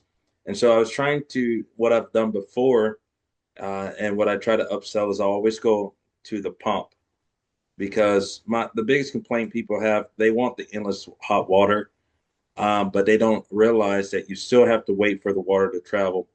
And so I always tell them we can get it the endless hot water, absolutely no problem. But to really kind of fix the pain you're experiencing with the hot water, if we add it either an exterior pump or we get one that's internally built within. And you say, what is that? And I'll tell them, well, that pump will move that water using crossover T at your furthest fixture and all this blah blah. And then I said, but listen, at the end of the day, you get your hot water within a matter of seconds, other than a minute or 2 minutes, and it only costs maybe $300 to $400 more. Yeah. And so So, that's so what I the typically so do. the investment required, Mariana, I want you to think about those words. Did you hear you say the cost? Yes. There's nothing that I can ever think of, and I've been doing this for 30 years, where we look at cost as a positive. Okay. Usually, when we use the word cost, we hear it in terms of, oh, that's going to cost you. That'll cost you an arm and a leg. That's going to cost you your firstborn daughter, Marianne. We There don't you like go. cost, right? So, Right. investment, we can't really think of a term with investment where it's bad. We are told from the time we are small children, invest in your future, invest in your education, invest in real estate, invest in savings, invest in the stock market. And so we're told that investing is good, paying costs, spend, fees, all that's bad. And so I want you to say that again to me and just try to wordsmith the cost is only 400, eliminate only, and then say Okay. the investment required in order for you to benefit from this recirc valve or whatever you call it. I just want you to get those terms. Let's say it one more time. It's a quick little role play, and just Okay. say John. So now I know you're role playing. You're going to call me John instead of Doug. You're going to say Okay. John, the investment required, and then take it from there. Okay. Well, John, based off everything we discussed with this tankless hot water that you will love, my personal recommendation is that we move over to something that's still tankless, but it includes a pump. You say, what is that? That's something that's going to get that hot water to you at a much faster pace, other than waiting after I install this tankless heater without the pump, waiting still the 1 minute, 2 minutes, and you're calling me. I was like, man, what's the problem? There's no problem. It's regular. It's normal. But I could put the pump in and make sure that that time is reduced drastically to almost 10 seconds to 5 seconds using the pump. And the investment for that is almost $300 to $400. So Okay. that's what I would do. Okay, Marion, we're going to try it one more Yes, sir. time, and I have a little All other right. coaching for you on one other word. I heard a few in there that we would change at synergy, but you did a great job. When you give me the $300 or $400, you didn't seem sure. So think back to our training on step 3. Now you're asking me for the order. Don't worry about anything except how you're going to share the price. Okay. So Okay. this time I want you to say the investment for the pump is, and now I just want you to pick a number. And so since you Okay. said $300 or $400, I want you to do this. We're just going to call it because we're going to go to the high end. We're going to say $432.10. See, I just went 43210. Okay. So I want you to look at me and don't break eye contact. Don't look away. Don't look off to the side because now in the world of psychology, and a lot of people have heard this now, they're going to be like, oh, if they look up and off to the right, they're lying.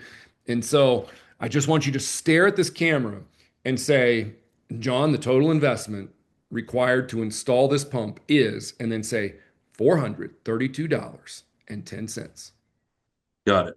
Ready? Well, Go. John, the total investment for this pump was $432.10. You guys see how much better that felt than the cost for this pump is $300 to $400? Guys, this right here, when practiced and mastered, is the difference between dropping 10%, chasing your tail, sending bids, following up, people ghosting you, not returning your calls, your email, and your text, and being able to close right there on the spot. These are called one call close scenarios. And I promise you, not every job is going to be a one call close, but we are walking away from hundreds of thousands of dollars where they could have been. I used to tell my team, do you really want to have to see everybody twice?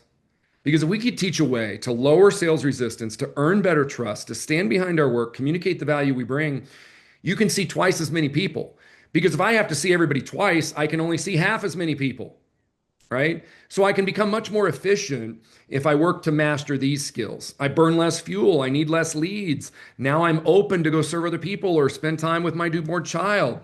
Now, I'm going to guess that you and that baby's mama are still together since she was just born a week ago. Am I right? Yeah, that's my girl. Okay. If your girl, what's your girl's name? What's your woman's name? Her name, Bryce, is Kayla. Yeah. So I want you to imagine this, Marion. You get home from work tonight and Kayla's making dinner. And as you walk into the kitchen, she says this to you. Hey, I want to discuss something with you. How do you feel? Okay. Well, instantly, like I want to go back out the door. Yeah, even right now in this little silly role play, and I'm not even Kayla, right? So Right. earlier in your role play, me as John instead of Doug as your homeowner that you're selling me a tankless and now a pump, you said earlier I discussed with you. And now I'm like, hold up, man. You're in my house. What are you going to discuss with me? Right? This is how the I brain got you. works. And so we're going to wordsmith the word disgust to share. Now I want you to imagine that you walk into home tonight after a hard day out in the field. Your wife's there. Kayla's making dinner. She's holding your little baby girl. And she says something, looks over her shoulder and says, oh, hey, babe, I wanted to share something with you. Or what if she said, hey, Marian, you remember the other day when we were chatting? How does that feel? Good. So now we want to wordsmith the word disgust to chat. Hmm. It's kind of more a little bit more of a common term in Europe, but it's soft, it's gentle. We were just chatting, right? Right. If you want to talk to one of your employees on the way into the office, I call it the facility, I'm going to say something to them like, hey, Joe, before you run your first call today, could you swing by the facility? I just wanted to chat with you for a few minutes. If I say, hey, Joe, before you run your first call, I need you to come into my office because I have something I want to discuss with you. Yeah, it makes a big difference. And so that's Yeah, why I for say in sure. Foundation 3 at Synergy, wordsmithing, it is all about the words we choose to share. So we're going to change discuss to chat or to share. And that's why when I get down to the end and I go and I go to step 4, I'm just going to click back here really quick. Actually, you can see it right here on screen. Step Hmm. 4 is if everything I've shared doesn't it happen exactly as I've promised. It's not if everything I've told you, right? It's not if everything I've discussed with you, it's if everything I've shared with you doesn't happen exactly as I've promised you that it will, then we will move heaven and earth to make things right. The way we communicate, this pillar number 3 is costing us millions. And so, my encouragement to everybody on here is this is what I would do. As the leveraged activity for the person that sent me the message in the Wealthy Plumber this morning, this is what I would do. I would work on not hemorrhaging money because I haven't worked on this with my team. We're expanding, we're buying vans, we're doing more marketing, we're building our website, we're building new CRMs and adding users. And I'm like, most of the people that work for you, there's not a chance in hell I would let them run one of my service calls because I'd be like, you're not ready. You don't know how to answer my phones. You don't have a specific way you knock on the door or enter the home or put on your shoe covers or what you say in this situation or how you ask for the money or what you say when they say I got to think about it, get 3 bids, talk to my spouse, sleep on it. If my team doesn't know how to do that, they can't run my calls. They can't drive my vans. So that's the leveraged activity that I would work on. Pillar number 3 is either going to make or break our business. You got to Yeah. have the technical expertise. You've got to have admin and operations excellence, but we can't overthink those two things and say, well, I'm just going to keep focusing on those and not learn how to communicate to influence with integrity. So let's do it one more time. If you're okay with that, Marion. Yeah, I'm This good. time, Let's do it. if I hear it, I'm gonna plug it in, and I just want when you hear me say it, if you say cost instead of investment, I'm gonna say investment, and you just go the investment. And if I hear you say discussed, I'm gonna just say shared or chatted, right? And then there was one other one I should have written it down, but I didn't want to be too much of a jerk here on our first meeting today. And listen, I don't look You at it as a sure? jerk. For me, it's just, hey, you guys are blocking out time. If I have knowledge that has helped me have a lot of success in our trades, I'm just here to pass it along today. So, if you would give me the investment again, down to the penny, and then say, and if everything I've shared with you doesn't happen as I promised, we'll move heaven and earth to make it right. And then just That's say, good. Doug or John, will you trust me with this recommendation? Sounds good. Okay, so all we're doing is a little bit of step 2. We're going to tell me the investment. and then we're going to restate our guarantee, and then you're going to ask me for the order by asking for trust. All right. All right. Sounds good. All right. So, John, the in total investment for this, what was it again? A tankless? I'm sorry. Yeah, you're doing a tankless and then a the pump. Got it. All right. I'm sorry. I lost track. Okay. I'm ready. Okay. So, John, the total investment for this tankless with the pump is going to be an additional, right? 430 $432.10. And if everything that I've shared with you today for this tankless heater does not come to pass, then we will do whatever it takes. We'll move heaven and earth to make sure that it's done properly for you and no extra costs or charge, right? I'm No, sorry. neither. No, just leave it out. Neither Just one of say them. we will do whatever it takes to make things right. Just say that. We'll do whatever it takes to make things right. John, will you trust me to get this project Just accomplished say, for will you you? trust me with this project? John, will you trust me with this project? You know what, Marion? I like you. I like your company. I think I will. Why don't we go ahead and get started on it? Awesome. Boom. I'm giving you a fist bump through the screen, my friend. That was awesome. Yes. Yes. That was Thanks, great. dude. Okay. So we're gonna replace some of those words. We're gonna work on our eye contact, our voice inflection, our Write demeanor, that down. our assertiveness. We're gonna be kind. We're gonna be friendly. We're gonna say it down to the penny so that people know that we believe in our product, our service, our price, and it's gonna start to work. It's just gonna absolutely work magic. Okay. All right. Got it. Um, anybody else? You don't have to role play it. I know that Marion just jumped in there, but Marion, it's funny when we think about these things in terms of relationships with like our spouse, and we go, "Hey, I want to discuss something with you." It's so apparent to us, right? But we're out there talking to homeowners that are strangers, and we're scared to death. They were scaring them. They're already scared of us as contractors, and now we're just scaring Right. the crap out of them because we're talking about what I told you and what it's going to cost and the charges and the fees. There's another big one in our Wordsmith program. Guys, you can change this one today. Please stop telling people you have trip fees or diagnostics or the charge to come out and see them. Just call that an investment to diagnose or a diagnostic investment. And tell them instead of scheduling an appointment and get them booked, because that sounds like we're going to put them in jail, just tell them we're going to schedule a visit. And the diagnostic investment is $99. So little things like that can make you millions of dollars without doing another dime spent on marketing. You can do it with your existing people. We got to work on the third pillar. Okay. All right. Anybody else have some other accessories? What's the challenge and what's the benefit you wrote down?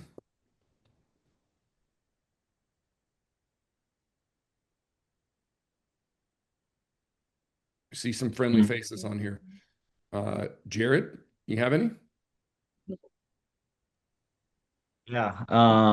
So if we're going back to that whole house water shut off, that could be um your house not flooding, so peace of mind if you're on vacation, peace of mind that your house is gonna, not have water damage, mold, that kind of thing.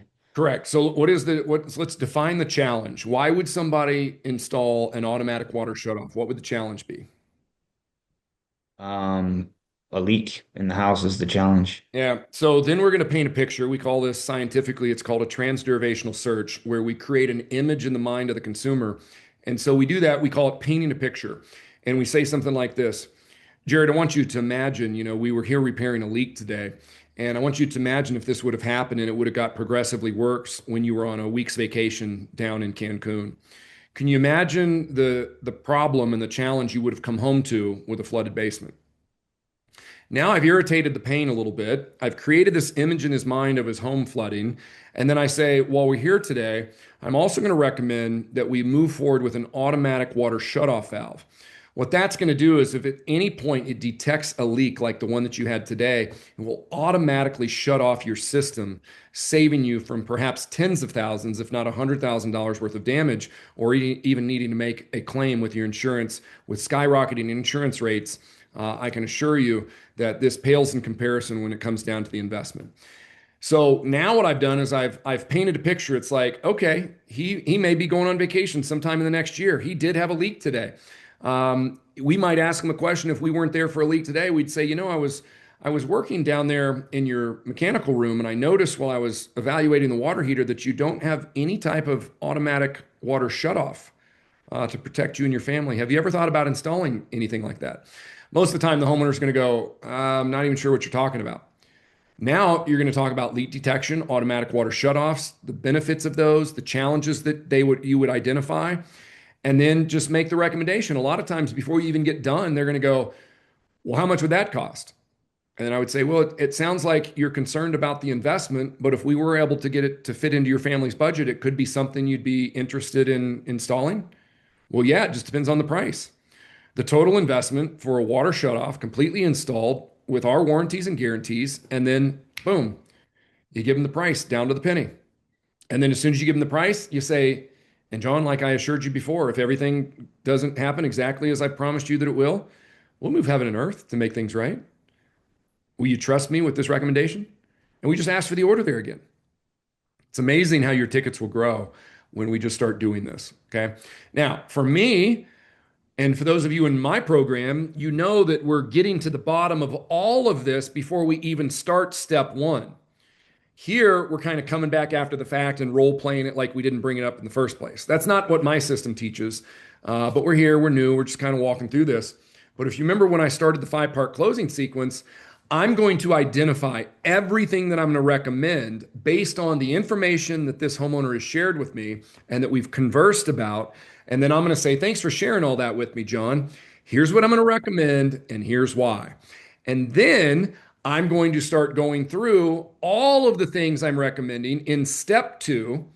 And then once I've recommended everything, I have a total investment all in the tankless water heater, the automatic shutoffs, the pump, recirc, all that stuff. And I'm going to say the total investment. And then that's going to be like $9,876.54. And if everything that I've shared with you doesn't happen exactly as I promised you that it will, we will move heaven and earth to make things right. The only question I have left for you, will you trust me with this recommendation? All right, we're going to run one more, at least one more video. You guys have this. The first one that I ran was the one here on the right of my screen. It might be on the left on yours. Plumbing Concise. That was the one that I ran a little bit ago. Now I'm going to run a more robust one, and it is towing right up to the 2.5 minute mark. Okay, the last one, I think we were at 2 minutes and 2 seconds. You can see step two can last roughly 2 minutes. If you're really like on a full project and you got a lot to recommend, like for me, if my guys were doing a furnace, an air conditioner, a 5-inch media filter, a UV bulb, a steam humidifier, a tankless water heater, some return air ducts, to increase airflow. That one might take me, even just listing out those things, that one might take me 3 or 4 minutes, but it's going to be a major project. I'm probably going to be in like the $60,000, $70,000 range for a full system replacement, all the bells and whistles. We're talking about something like that. But what I don't want to do is on something much smaller feel like, oh no, I can stretch this out for 5 minutes. No, this is about the bowling alley. This is about putting bumpers up, keeping us on track, and going down there to hit some pins, right? We don't want to get the homeowner distracted and talking about all these different things. We want to stay focused. But each thing that we're recommending needs to be built into step two, and then it's total investment. You can also, by the way, total investment, you can do your monthly. If you're recommending a bigger project and you've already talked financing, which I call special promotional offers, on this number on the page, it says $18,765.43. There, let's say I had this on a 15-year something, okay, on a 15-year note, and 15 years is 180 months. And so there I would just say the total investment for this system is $18,765.43. And as a monthly investment, $187. And if everything, and I go right into step four. So I'm just going to tag on my monthly investment if I've already calculated that, okay? If I've already got them financed. All right, we're going to watch it now. In that first version, I ran that and it said, we will buy it back. And I know that scares a lot of us in the beginning, the first time they hear me speak. So 31 seconds, I'm just going to let you hear me change out part four when I do my ultimate guarantee. And then we're going to run the fully robust version. So check this one out, 31 seconds to communicate heaven and earth. Jane, the total investment for this system is $28,765.43. And if everything I've shared with you today doesn't happen exactly as I have promised you that it will, we will move heaven and earth until we make things right. The only question I have left to ask you is, will you trust me with this project? Well, yeah, Doug, I trust you, but And then we got to be prepared for whatever Jane's Jane, going to the say next. total investment for this. Okay. That one Jane. is that one. And then this one. Okay. So this one's longer. I am recommending a ton in this role play. And you guys have it again word for word.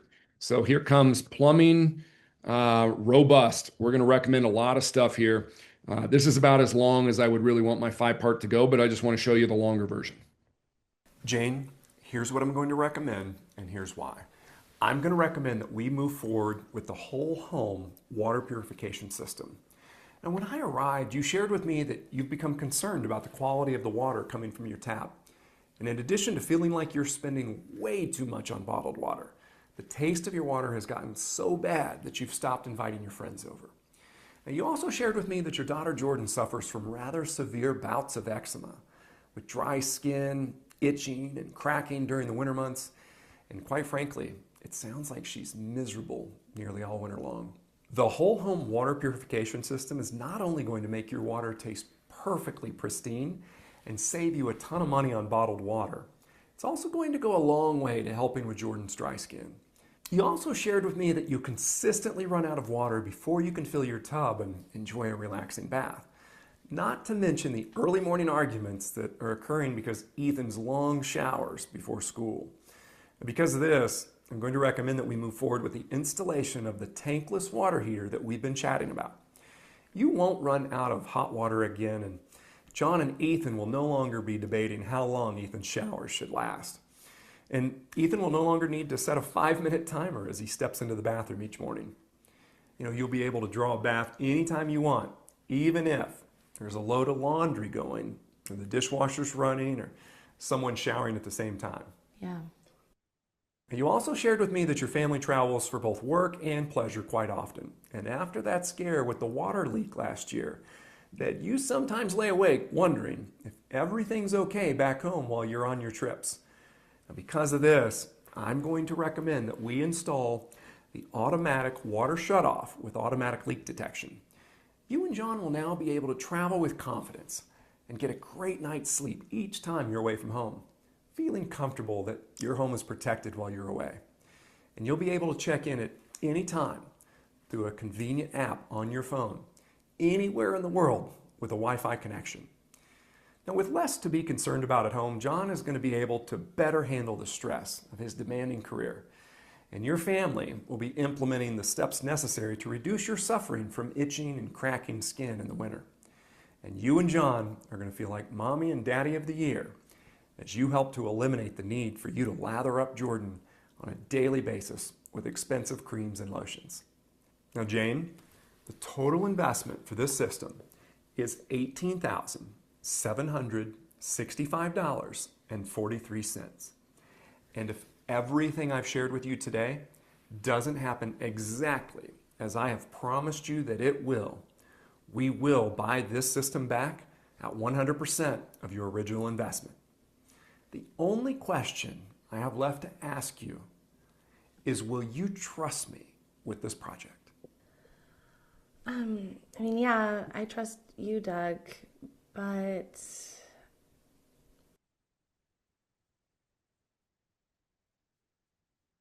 All right. What would you guys say? We'll do a little bonus training here. What would you say Jane, to that person that says that? You go through all that.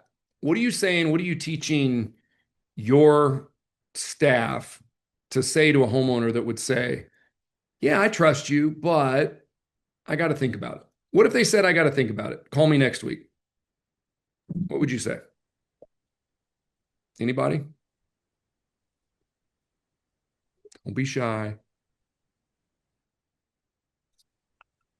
Is this where you would ask, okay, I sense that you might have a, are you concerned about price? Are you concerned about did I not explain something thoroughly? Yeah, You kind great of you job, kind of Sam. kind of explore a little bit more. It is similar to that, but something I've been working on in the trades for 20 years. So you want to role play it, and I'll take the hot seat. You be the homeowner. Okay. So you get the easy job. Okay. So I'm going to put myself in the hot seat. And so, guys, here's the thing. This is how I had so much success in the trades because I'm not out doing the work. I for 20 years I've been trying to figure out these moments and then helping my team with them, and then quite frankly holding them accountable through scripts and videos, role plays, meetings, assignments, so that when these things do happen, and they're always going to happen, I just always want to be sure that my team's prepared for this stuff. Can we spotlight Sam? Let's see. I think I can do it. Let's see. There we go. All right. So, Sam, I'm going to get down to the end. I'm just going to, let's say that I'm recommending what I just did in that role play. And so this is a little bonus training content. And you're just going to say something like, yeah, I trust you, Doug, but it's a big decision. I got to think about it. And then I'm going to give you word for word just a little bit of our training. I mean, we have hundreds of pages and videos of this stuff, but I'm just going to give you one example. Okay. So, Sam, the total investment for everything that we've chatted about here today is $18,765.43. And Sam, if everything that I've shared with you doesn't happen exactly as I've promised you that it will, we will move heaven and earth until we make things right. Sam, the only question I have left for you here today, will you trust me with this project? Uh, I mean, yeah, I trust you, Doug. I trust you. I trust your company. I mean, you guys were Linux, partner of the year twice. I Yeah, trust you guys. yeah. But I this is something that's a lot of money. I work hard for it, and Yeah. I need to know, where every dollar is going. I really do need to think about this just for, I mean, give me a day or two. Yeah, sure, Sam. It sounds like it's a really big decision and you're not quite ready to move forward. Am I hearing you correctly? Uh, I'm ready to move forward. I just need just I would love to sit down with my wife. We make all our financial decisions together, especially ones that are $18,000. Sure. Um, Yeah. but yes, it's this is something we've wanted to do for a long time. It's important to us, and I Okay. see that it's important to you Yeah. for us. So I appreciate that. I just need a Yeah. couple days. Absolutely.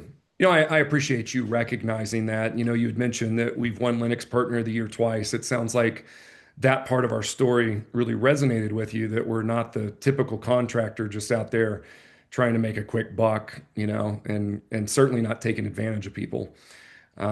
You'd mentioned that it's a significant investment, and you're absolutely right. I mean, $18,000 is a lot of money. It sounds like you feel like you need to speak with your wife, Becky, about this, and you'd like to run it by her before you move forward. Am I right about all that? Yeah, can you answer me one question? Are When we you say are we still in the role play or not? yes, Okay. yes, Before I when answer you that question, Sam, because I want to make sure that all of our viewers start to realize that we don't have to be high pressure to keep the conversation going. uh-huh. I haven't even, just so you guys know, I haven't even gone into my rebuttal yet. All I'm doing is implementing what I consider a template of our foundation for that we call rare listening. I'm either repeating what Sam said so that he knows that I'm listening. I'm acknowledging his emotions so that when he said he wasn't going to move forward, I said, it sounds like you have some concerns. And then I am either rephrasing what he said or relating, but I'm never saying I understand. So if let's stay in the role play and then remember your question, Sam, because I'll come back and answer any of your questions that you have. But when I do this, I like many of us, and I saw a couple of you chuckle. Most of you, and I'm just going on my experience in the trades for 19 years and now training 7,000 of us. At this point, we're stuck. We're dead in the water. We're going to do something dumb that other trainers have taught us. And I'm going to tell you what I think is dumb is to create conflict and ask somebody, do you have a problem with me? Do you have a problem with my company? Those are fighting words. And that's what I hear guys do all the time at this moment. And it's a version of kind of, you didn't say it that badly, Sam, when you kind of role played a minute ago and I said, let me take the hot seat. But it was a version of what I've heard guys being trained to do. And I'm like, no, don't say that. Say something similar, but totally different, if that makes sense.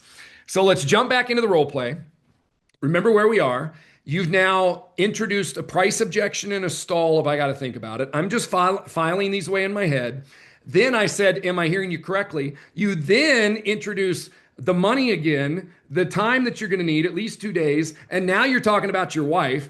I called her Becky because if I'd been in your home for an hour, I would have already learned your wife's name, right? So I just took a shot just to role play that I knew your wife's name. And then I never disagreed with you. Whereas most of us are scared to death to breathe life into an objection. And so when Sam is saying to me, it's a lot of money and I need time, both times I'm like shaking my head, yes, I'm smiling, I'm saying, absolutely. Yeah, I agree. But I'm not done with this sale. I still think that I'm going to walk out with the sale, right? Even though he's told me it's the price is a lot, he's got to talk to his wife now, which I'm glad he said that because I know he's thinking it anyway. It's 18 grand, right? And then now he's going to tell me it's the money, but let's stay in the role play. And I'm not saying I'm going to be able to close you. What I am saying is because it's role play, but this would be different if it's in your home for an hour. And I would have already planted some seeds to overcome the wife objection already anyway, as part of our process. But I'm just going to role play it as if I just know how it's going to go. But Sam, if you can, let's stay in the role play. All right. Okay. Okay. And don't forget your question. Okay. And so then I'm going to jump back where we were. I'm going to say it sounds like it's a big decision and you feel like you need to talk to Becky. You guys don't usually make quick decisions. You need a few days. Am I hearing all that correctly, Sam? Yes.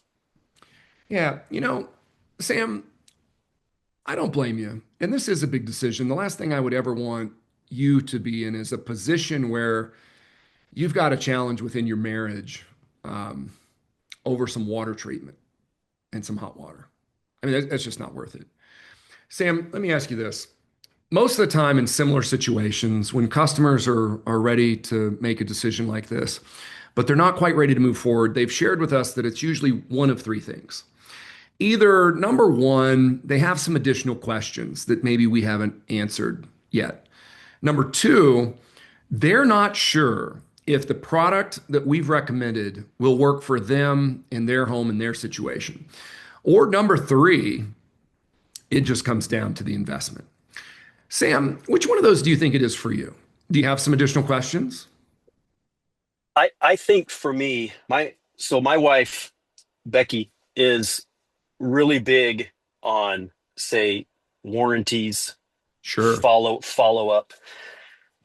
If we go ahead with this, Yeah. and there's a problem, you say you'll move heaven and earth to fix it. When there's a problem and I make a phone call, am I going to get thrown into the hamster wheel of hold music, or am I going to get someone on the phone that's going to respond and we're going to be taken care of as soon as possible? It's a great question, Sam. And it sounds like to me, you have some concerns about service after the fact. It sounds like to me, you and Becky have had some bad experiences with contractors before of once they had your money, they stopped being responsive and no longer were answering their phones and just gave you the runaround. Am I hearing that?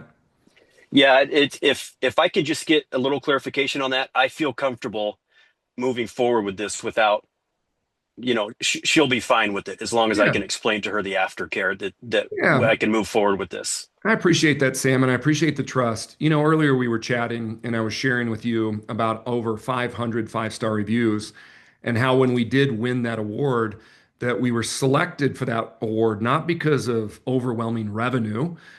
It was because of the way we operate within the community, about how we make good on our promises, how we don't leave our homeowners twisting in the wind, how nobody's ever had to sue us, let alone put a one-star review online to force us to do something we would have done in the first place. When I say that we move heaven and earth, Sam, what I can promise you is the reason that we have over 500 five-star reviews is because we don't operate like other contractors do. We will move heaven and earth. If there was ever a challenge, you're not going to have to threaten us with a call for action news report or, goodness sakes, an attorney. All you have to do is make one phone call to our facility and we will send the cavalry. and we will make things right. Sam, here's what I can share with you is I don't believe that there's another contractor in the region, perhaps even the entire country, that cares more about people than we do. I can assure you that when I arrived here, you told me that Becky didn't want to have anything to do with this because you're the man of the house and you handle the mechanical things. And quite certain if it was cabinets or new, countertops or wood floors or paint on the walls, you said that Becky would want to be involved in that, perhaps even making the final decision. But when it comes to the roof and the mechanical system and the plumbing, that she likes to leave these things up to you. I think what I'd love to do, Sam, is put you in a position to handle the responsibility that Becky's entrusted you with. And if you'd like me to jump on a Zoom call or come back over and answer any additional questions that Becky may have, I'm happy to do that. That's part of my responsibility. But with that in mind, Sam, what I would recommend is that we go ahead and take care of the paperwork. We get this set up for installation, and that you guys begin to try out this system, and that you hold me accountable to every promise that I've made to you here today. And I can assure you that you and Becky are both going to be very, very pleased. Fair enough? That's fair enough. Let's do it. Let's do it. Now, for all of you that don't have a buy it back guarantee, I want you to hear what this would have sounded like if I had a 1-year test drive on this system that I'm selling for 18 grand. It's so much easier. And remember, sales is only 3 things. It's a transference of emotion, an earning of trust, and a lowering of risk. Watch how much risk I can eliminate. All Sam wants is an assurance that he's not making the wrong decision and that his wife's going to be pissed at him, right? By the way, what's your wife's real name? Janae. Janae? Yeah. Okay. So now it's going to get more real because now I'm going to be using Sam's wife's name. And now in his mind, his transderivational search is going to be very quickly replaying Janae's personality, the things she would say, her facial expressions. Because now that I have her name, now Sam's actually going to picture her. And Sam, if you can, just say the same thing that you did to me before, your objection about you got to talk to your wife because you want to make sure that you're not getting the runaround when you call and nobody's picking up, or the phone tree, or whatever you said. And then watch how I handle this if my company offers a buy it back guarantee and a 1-year test drive on a new installation. And see if you think this would make a difference in your company. All right. So hit me with just the end of that objection again, Sam. Okay. Janae is really big into warranties and service after the fact. So say we're on one of our trips and something goes wrong and I call, am I just going to be thrown into the hopper with the other callers, or am I going to get someone that answers and that will service this need right away? Yeah, it sounds like what you're sharing with me, Sam, is you've had some bad experiences with contractors. And if not personally, you've kind of heard the stereotype of how once contractors get their hands on your money, service kind of seems to just fade or even disappear completely. Is that right? Yep. Yeah. What I can assure you is, Sam, that we have earned over 500 5-star reviews by going above and beyond, by serving people in a way that most of our competitors can't even imagine doing, and our homeowners are blown away by. It's also one of the reasons that we've won the awards that we have. It's not because we're the biggest company, it's because we are the very best. And the reason we're the best is not only do we do the job right the first time, if we were to make a mistake or something did go wrong, I mean, we are contractors, we are human. We don't put people into a phone tree. We don't have some robot or some AI that you get caught up in the never-ending circle of we're going to transfer you here. We're going to send the cavalry. But what I really want to assure you of, Sam, is that the reason that we offer a 1-year test drive, that buy it back guarantee, is because a lot of people kind of hide under the 3-day right of rescission laws that we're protected by our federal government in every state in the land. And we like to say that we don't believe 3 days is enough. In fact, that's not after the installation, that's just on your agreement. What we like to say is, let us install it. And from the day it's installed, we're going to give you an entire year. We're going to go through an entire cold season. We're going to go through an entire heating season. You're going to go through the most extreme temperatures of the hottest days of the summer, the coldest days of the winter. We're going to see if the product that we've installed here in your home can withstand the test of time. And at the end of the year, Sam, after you and Janae have tried this system and held us accountable to every promise that we're making to you, if we haven't fulfilled every one of those promises, You make one phone call to our facility, and if we can't send the cavalry and make things right and fix it to 100% of both of your satisfaction, we will remove that system and we will refund you 100% of your original investment. When you're working with a company like ours, Sam, there is no risk. We hold all of the risk on our shoulders, and that's exactly where we believe it should be. So, Sam, with that in mind, not only are you not going to be putting into a phone tree or get the runaround, you're going to find in working with us at Synergy Home Services, you have a completely opposite experience that most others have with contractors on a project such as this. Sam, with your permission, why don't we go ahead and get started on the paperwork? Let's pick out an installation date and let's get this product installed so that you and Janae can begin your test drive and make sure that we are who we say we are. Fair enough? Yeah, that 1 year test drive is going to be huge with her. So yeah, let's do it. You know, Sam, I think you're making a very wise decision here. I appreciate the trust, and I do know that you and Janae and the kids are going to be very happy with this system. And as I mentioned before, if Janae comes home and she's upset for any reason or wants some additional questions answered, Sam, I can say this. It's one thing to know me and my product well enough to make an investment and to purchase it. It's a whole different ballgame to try to explain it. So, Sam, I don't want you to feel like you're in that position. If she comes home today and has additional questions that you're not sure of how to answer, will you give me your word that you'll reach out to me, give me the opportunity to invest some time with Janae and answer those questions for her? Yeah, absolutely. Great. All right. Well, great. Let's go ahead and take care of the paperwork and get this set up for installation. All right. That's how we're going to handle it. And so when you have people like doing the 5-part and learning about the family and building the solution together, and then we get down, listen, if we're a good contractor, guys, we're going to be more than the fly-by-nights. The race to the bottom, trying to be the cheap guy in your marketplace, is a surefire way to fail.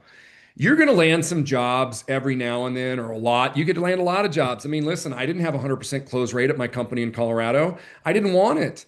I believe there's only about 60 to 70% of the marketplace that'll pay premium, right? But in order for them to do so, we've got to build our value as the premium solution, both before and after the service or product is installed. And so what I want is about the 70% of the marketplace that when the value is communicated and shared, that they will trust us and they'll go with us.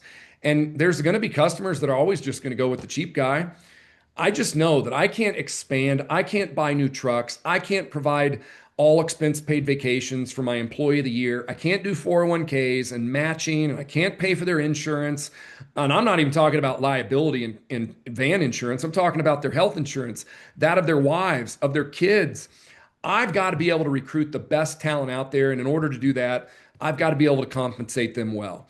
And if I'm going to compensate them well and provide the bells and whistles that all these employees want, I got to be able to charge premium prices. And if I'm going to charge premium prices, I got to have people practicing how they're going to explain and communicate our value on the phones and in the homes. It's a circular process, right? I got to have the technical expertise. I got to have the admin, the operations. I got to have the marketing. And then when we answer those phones and run those calls, I don't just have to organize it and manage it and have the technical expertise. I got to have the communication, the mindset to go in there and do this so that we're not dropping our price, so we can raise our price, command the investment that we truly deserve, and then stand behind our work. Otherwise, we're going to go out of business no matter how good a work that we do.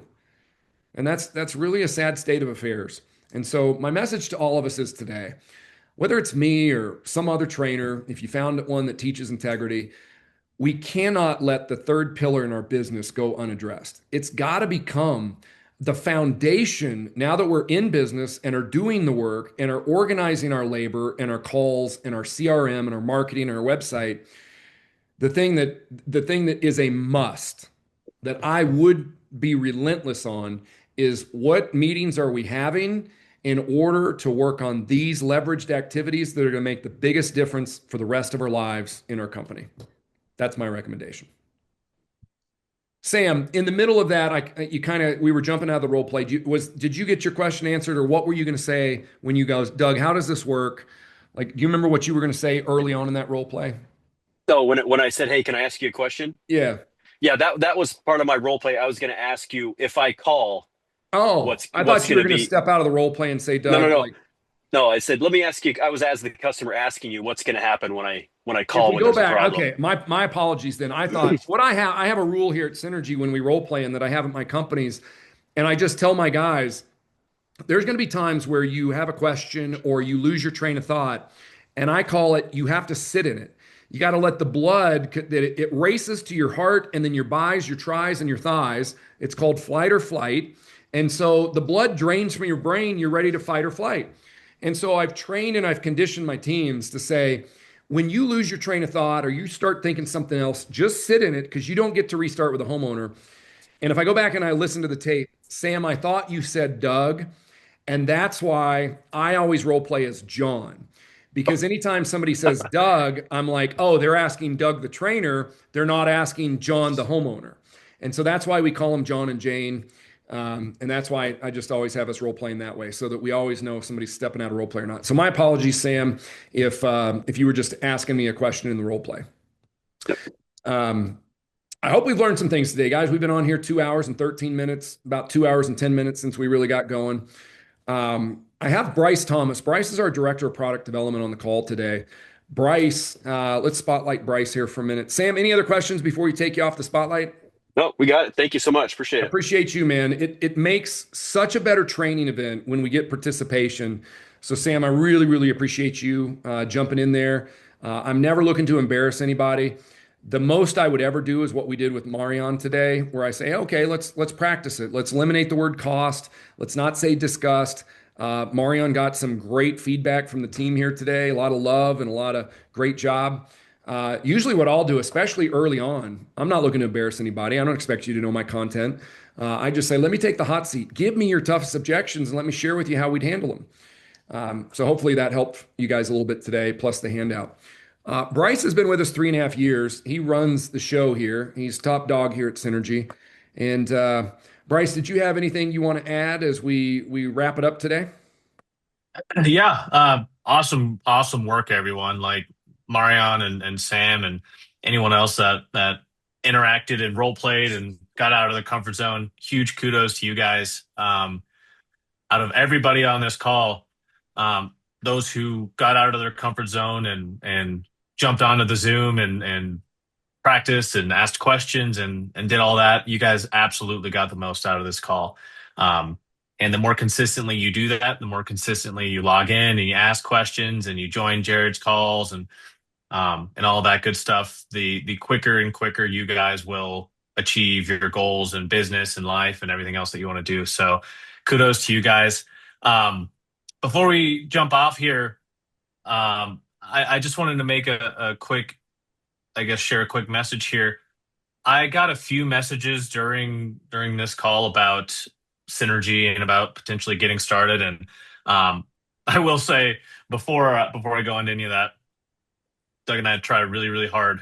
Well, we don't really try hard, but we have many conversations about keeping these calls from turning into a pitch fest because I know from personal experience and Doug's experience that type of thing just turns people off instantly, and that is not what our goal here is. We really want to add to Jared's group, share some lessons and advice from Doug's 30 plus years of experience in business and 20 in the trades. And so all I will share is I got a couple messages about people potentially looking to get started with Synergy.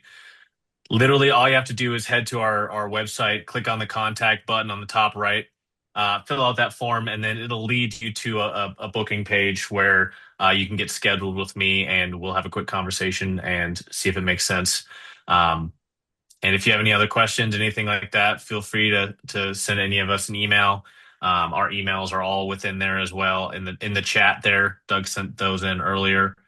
And even if you don't have anything when it comes to wanting to get started with the training, whatever it is, just reach out to us. We're easy to get to. We're all on the school platform, so if you have any specific questions, anything like that, shoot us a DM or even make a post. That way, other people within the school platform can benefit from your question too. So that's all I got. I'll say this. I wanted to make sure. I appreciate you saying that, Bryce. We never want to make this, as he called it, a pitch fest. But I do see the message there that Mariana and you probably got some direct messages too. I appreciate the interest, Marion. What I will say is when I launched this program, I mean, it's 20 years of proven stuff, call center tech sales. We're adding leadership training, and it's a 1 year program. I don't believe in one hit wonders. There was not a training I just did for my team on a Tuesday and then everything magically was fixed. It was every week. It was daily assignments. It was ongoing role plays. It was blocking schedules and coming in for an entire day once a month. And everybody knew what they had to be working on. So what we did is we just emulated what I did in my contracting businesses on 2 different occasions. And we created a 1 year training program. It's a path to mastery, small, manageable, bite-sized chunks for each department. And the investment is that of a service call once a week. So we took an annual program, and instead of making you swipe your card for a big chunk or writing a big check and making it hard for smaller companies, we just say for the investment of what it would take to run a service call, you can invest in this program. And we've broken it into 52 weekly installments so that it's affordable. And I would just say, in my opinion, for what I know we've put into it and what it creates, it's far underpriced. So I encourage you guys to get on the call with Bryce, learn a bit more about how it works. And we even have a test drive for people who are still unsure. But listen, I hope we'll see you guys. I saw about 5 of our clients on here today, and we share probably 40 clients now with the Wealthy Plumber because they've seen us on here, they've gotten started, and just like that testimonial today, that came in yesterday from the guys down in North Carolina. Alejandro sent his son out on a service call, a PRV, and he came back with a full home repipe. No high pressure, just honest conversations, wordsmithing, rear listening, sentence structure, voice inflection, the science of influence, and it's all custom for us in the HVAC and plumbing space, individually customized for both of those type of companies. So appreciate you guys' time. Bryce, anything else before we go? That's all I got. Thanks for this opportunity to serve, ladies and gentlemen. And I hope to see you on here again next month on The Wealthy Plumber. And I hope to see you in our synergy programs, hopefully next week. You guys have a great day and get out there and just do better than ever before. Serve with passion. You guys will crush it. Have a great day. Thank you. And see you, everyone.